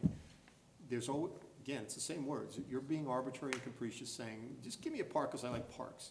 It would be much better if you can rely on something that says you need these parks. A letter from Jimmy. And Go exactly Fist. right. And there's a lot, Bayswater, you may be familiar with the case. So this has been litigated a lot because most developers don't think about this fee that gets imposed on them at the end of the process, and they challenge it all the time. And municipalities have lost when the fee wasn't based on, we can use the money to build a soccer field and 2 baseball fields. So there has to be a need for this money, and it has to come from somewhere, not just you made it up, not just because Mike likes the Bears, he wants a football So field. should the comprehensive plan actually delineate, we need the following types of parks in town, we need the following types of, we need a swimming pool, we Yep. need whatever. you know. Needs, a needs And assessment. just a laundry list of stuff, It- so it- that, It must do that, and even if it doesn't do it specifically to the laundry list, it should say, we ought to have a laundry list because there's a demand in this community. Yeah. Based on our population. And there are standards, planning standards, that are just recreational areas per 1,000 people in population. So that's a sort of standard, you can do the math, and we either have enough or we don't. We don't necessarily at the moment because it's a fairly aggressive standard, and that's all we have to have in the comprehensive plan, to default to something that's quantitative. So I think that's, So what, So that's a good idea, we should add that. yeah, so where it says a park or park suitability, does that mean that we could, say, we could use some furniture for a downtown, like at Swan Cove? It'd be nice to have some more benches down there. want to build out the gazebo Yeah, or something so like we that. could do like that, right? you absolutely can, provided you just didn't make it up at the night of a meeting. Well, that's why I want to word this, that doesn't, maybe it's not a park or recreate, but maybe It's it's, recreation facilities, right? That's why the fee is justifiable. So we may have all the grass fields we need, and the money doesn't go to buy another grass field, but it's garbage cans, it's park benches, it's that's what the money gets used for. So the rec fee money always has to go into a discrete recreation fund. It can't go into the general fund. Correct. It has to only be spent on recreational Good. facilities. And the town board spends that money. And the town board spends that money. That's not decided by this board. Right, You get the money, they I figured spend that. it, I know. Yeah, yeah. we never get the money. So we did this, the project that we approved, and I'll mention it because I think he would do it, but Ken Carney's project next to the hospital. So Lived we in never Mahopac his whole talked life. for a minute. He'd work with us in a heartbeat, I'm sure. Yep. So we said to him, Ken, can you help us out down, some benches so people can look at the lake and some picnic? So We it's- could have done It's that. better than that. So the code now will say, you must deal with this in one way or another. How are you gonna do it? The code says you gotta give me a baseball field. It says you need to give us land. Can you give us land? No, I can't give you the land, but the equivalent sum in dollars could be provided. You have to say, that's fine, because we have a need for park benches and this, that, and the Yeah. other. You can't just say, fine, give me the money. You have to say, we need the money to do the following things. And he is paying But rec does that fees. result in an earmark for that money when the money is paid? So- So if we say, we need. It's a good question, Bob. I don't know the answer to that, perhaps. Probably not. Once Probably it goes not. into that rec fund, it's We just lose a control. pot of It's money. a recreation fund. Yeah. Okay. So I love the fact that that provision is in there. Well, could we reword this so that we can ask for money for something specific, which is doable, but doesn't go into that general fund? No, So and I there's- think you gotta be very careful about that, because now you're extorting a developer for a park bench, you know what I mean? It gets, there's Poor choice optics of words. associated with it. Poor choice of words. Yeah, but you know what I mean? It gets a little sketchy. So it's better that the comp plan says, we need park benches, and we need this, and we need another softball field. Yeah. And all you're doing is relaying that information to the developer. So let me just, I happened to read something that was going down, I think in one of the towns in Westchester. It was in the newspaper this week.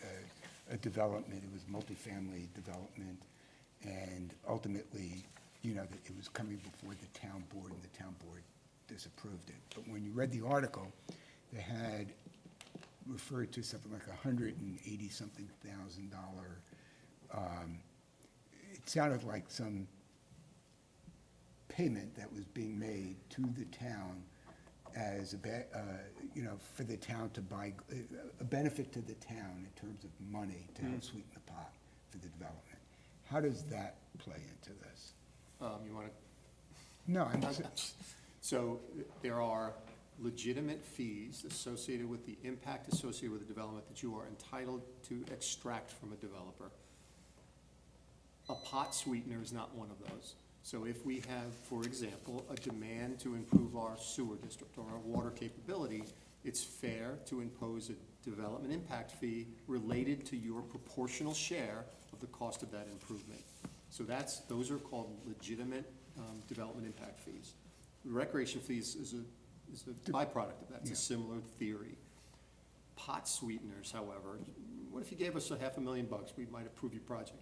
It has to be linked to your proportional share of the thing that you are requiring or impacting. Traffic improvements are an example of that. Might be an intersection a mile away, but your traffic makes the left and goes in that direction. You should prepare, you have an obligation to fund your proportional share of the left turn lane and the new signal that's required as a result of what you're doing. That's fair, but the pot sweetener thing is Okay. slippery slope. yep. I hate that we do this there. There's some good stories I can tell you right now. So we're rounding the bend. The next section is Administration. the wireless telecommunication provision. So we can skip right off that. That gets us to page 230, which is administration and enforcement. So why are we skipping the wireless? So this was our ordinance that we drafted not many years ago. It's still relevant. Gordioso spoke to its relevance tonight. I don't think there's anything that needs to be changed in that. Bonnie hasn't suggested any changes to it. It's the standard, typical boilerplate wireless telecommunication ordinance that's. But is there anything we wish we had in there that we don't? Stop this. So, yeah, but it would be in there if it could be in there. What was the one section he said tonight that we have that's lax compared to other towns? It was the one about, that I'd raised about the applicant's network of antenna locations is not adequate to properly serve its customers. that provision versus a gap analysis, he was saying. That's it, to gap match analysis. last. Yeah, That's so we The have gap that. analysis was in the first presentation. It was, the facility service plan is what, that's Yeah. called the facility service plan, so it's in the ordinance, it's, and it, The only thing we could do to, and they have to, they'll probably do if they have to, is, you know, with these reports, and you've heard me many times say, I want it from an engineer, I want it, and they don't do it, they just don't provide it. And to your point, what you were saying before, John, I think we should insist that any reports like that are stamped by an engineer. oh, no doubt about it. I'm not even sure that's I enough. ask every time, but it, you know. So, Unless you say I it's need us enough, to it get is. behind that. Here's what I mean. I'm sorry, go ahead. No, so we have, in the past, retained our own expert to review these, and we've probably done it 4 times in the past. Every time, our guy has come back and said, they did it right. Like, there's no monkeying around with these provisions necessarily. And they're so far below what, it's not like they're allowed 0.9 and they're at 0.8. They're allowed 0.9 and they're at 0.002. Right, this one's 40 times below, so it's But it 2 covers us sides. more if that report is furnished and stamped by a professional engineer. No, I like that, and I think that should, maybe we'll add that. But there's 2 things to this, so the RF frequency thing, they're never close to the FCC standard, and that's probably because the FCC wants these, and it's established a great standard, and 50 years from now, everybody's gonna have brain cancer. So we'll find out about that down the road. The other side of it is their gaps. The only people that produce that, or know the information to produce that data are the carriers. So every time our guy reviews it, he says, that's the information the carrier gave her, and it's, as far as I can tell, it's right. He did the math right, but the data is coming from Verizon Wireless. He's not driving it, and We he's not don't doing the same generate. frequency. Right. Exactly right. So I mean, only they the do provide carriers. drop call logs and everything, but. But how do they know which person dropped? But exactly. They don't. It's to a And neither do certain you, point. neither do I. Mr. Vice Chairman, for a freaking gun range, I walked the entire property and had that man shoot the shotguns that they use in conversation, in competition, with the rounds that they use. Just because I didn't trust a piece of paper that somebody stamped, and I heard it from every possible angle for myself. Yeah. I can't do that with this. And I'm relying on somebody that's using Verizon's data, or not just Verizon. That's the Not key. picking on anybody. Verizon's But using somebody. somebody. No, your expert is using what the carrier is Right. telling you their math is, and there's no real check. There is no real check. That's the problem, and our experts have told us that. That's the rub. And you know, you go to the engineer, which I agree that having a PE sign things is nice, but Pat, you and I have had issues with the gun club, noise, for instance. So we said we gotta hire a noise consultant. Well, a lot of the noise consultants that we looked at weren't PEs, they were just companies that did. Right. And in this case, we used them, because that's what they do for a living, but they weren't that PE. Yeah, so the point being, it is, there's a guy with his license on the line. That's That my means point. something? Nobody's You gonna know, lie and Somebody may lose say, their. well, they're hiring this guy. Yeah, they're hiring this guy, but he's ethically bound. Exactly Otherwise, right. his livelihood is shot. Yeah. So, I mean, I think it protects us a little more. But are there I don't care if companies, they have to spend the money or not. I don't care Spend the either. money. Yeah, And But then are the there flip side of companies that spending have money, that? if there's a gap, if there's not a gap, they're not gonna spend money. right, So. right, they're not doing this for So the sake they're of not it. gonna present that data in like that, unless there's really a need. They're not gonna spend all this money to build that tower unless there's. Unless a they need. need to do it. Well, Homeland Towers may, because they're generating revenue from the guys that go with this. there's more to that. There's difference. So Homeland Yeah. Towers is one side of the equation, Verizon's the other one. Yeah.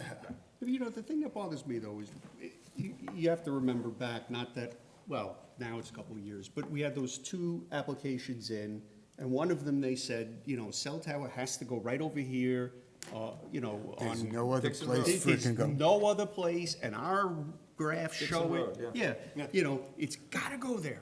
And then they abandoned it. Well, what happened? I thought you had all these gaps in coverage there, and it had to go there. Right. I guess it doesn't. So you go to Verizon, show me your gaps, like, it's their gaps in Yeah, coverage. but the point you made, they're the ones that are creating it. That's what I'm, yeah. So that's what how I'm do I, saying. you know, You don't, you can't. you can't. Drive the road. Pat, a couple other things. John You Ball had, drops. I don't have any problems. Consider it, We used and to this be, is all used to be pop, I'm by, sorry. Would you consider that an back incomplete end by, grant application? Honestly. Because For they my have. own Jimmy edification. McDonough If Park. I Yeah. cannot That was a- prove through my that's one of expert, those through my things. right Going down hand, 301 there. if I You passed can't the prove ballpark, that it gap made a bit of a analysis is boom. up or Yeah. down. So remember that the key with And also, like you with were the saying, cell Buckle companies, Road, they're everyone was public Now we have utilities. cell towers. So the burden is shifted to them.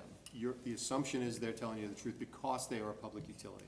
That's the difference. Okay. If it was Joe Blow doing whatever, different story. Then I could look at that as an incomplete analysis, but Yeah, for but here, I have public to utility, eat, the benefit of the doubt is given to them. given to them, and I public gotta eat utilities. crow.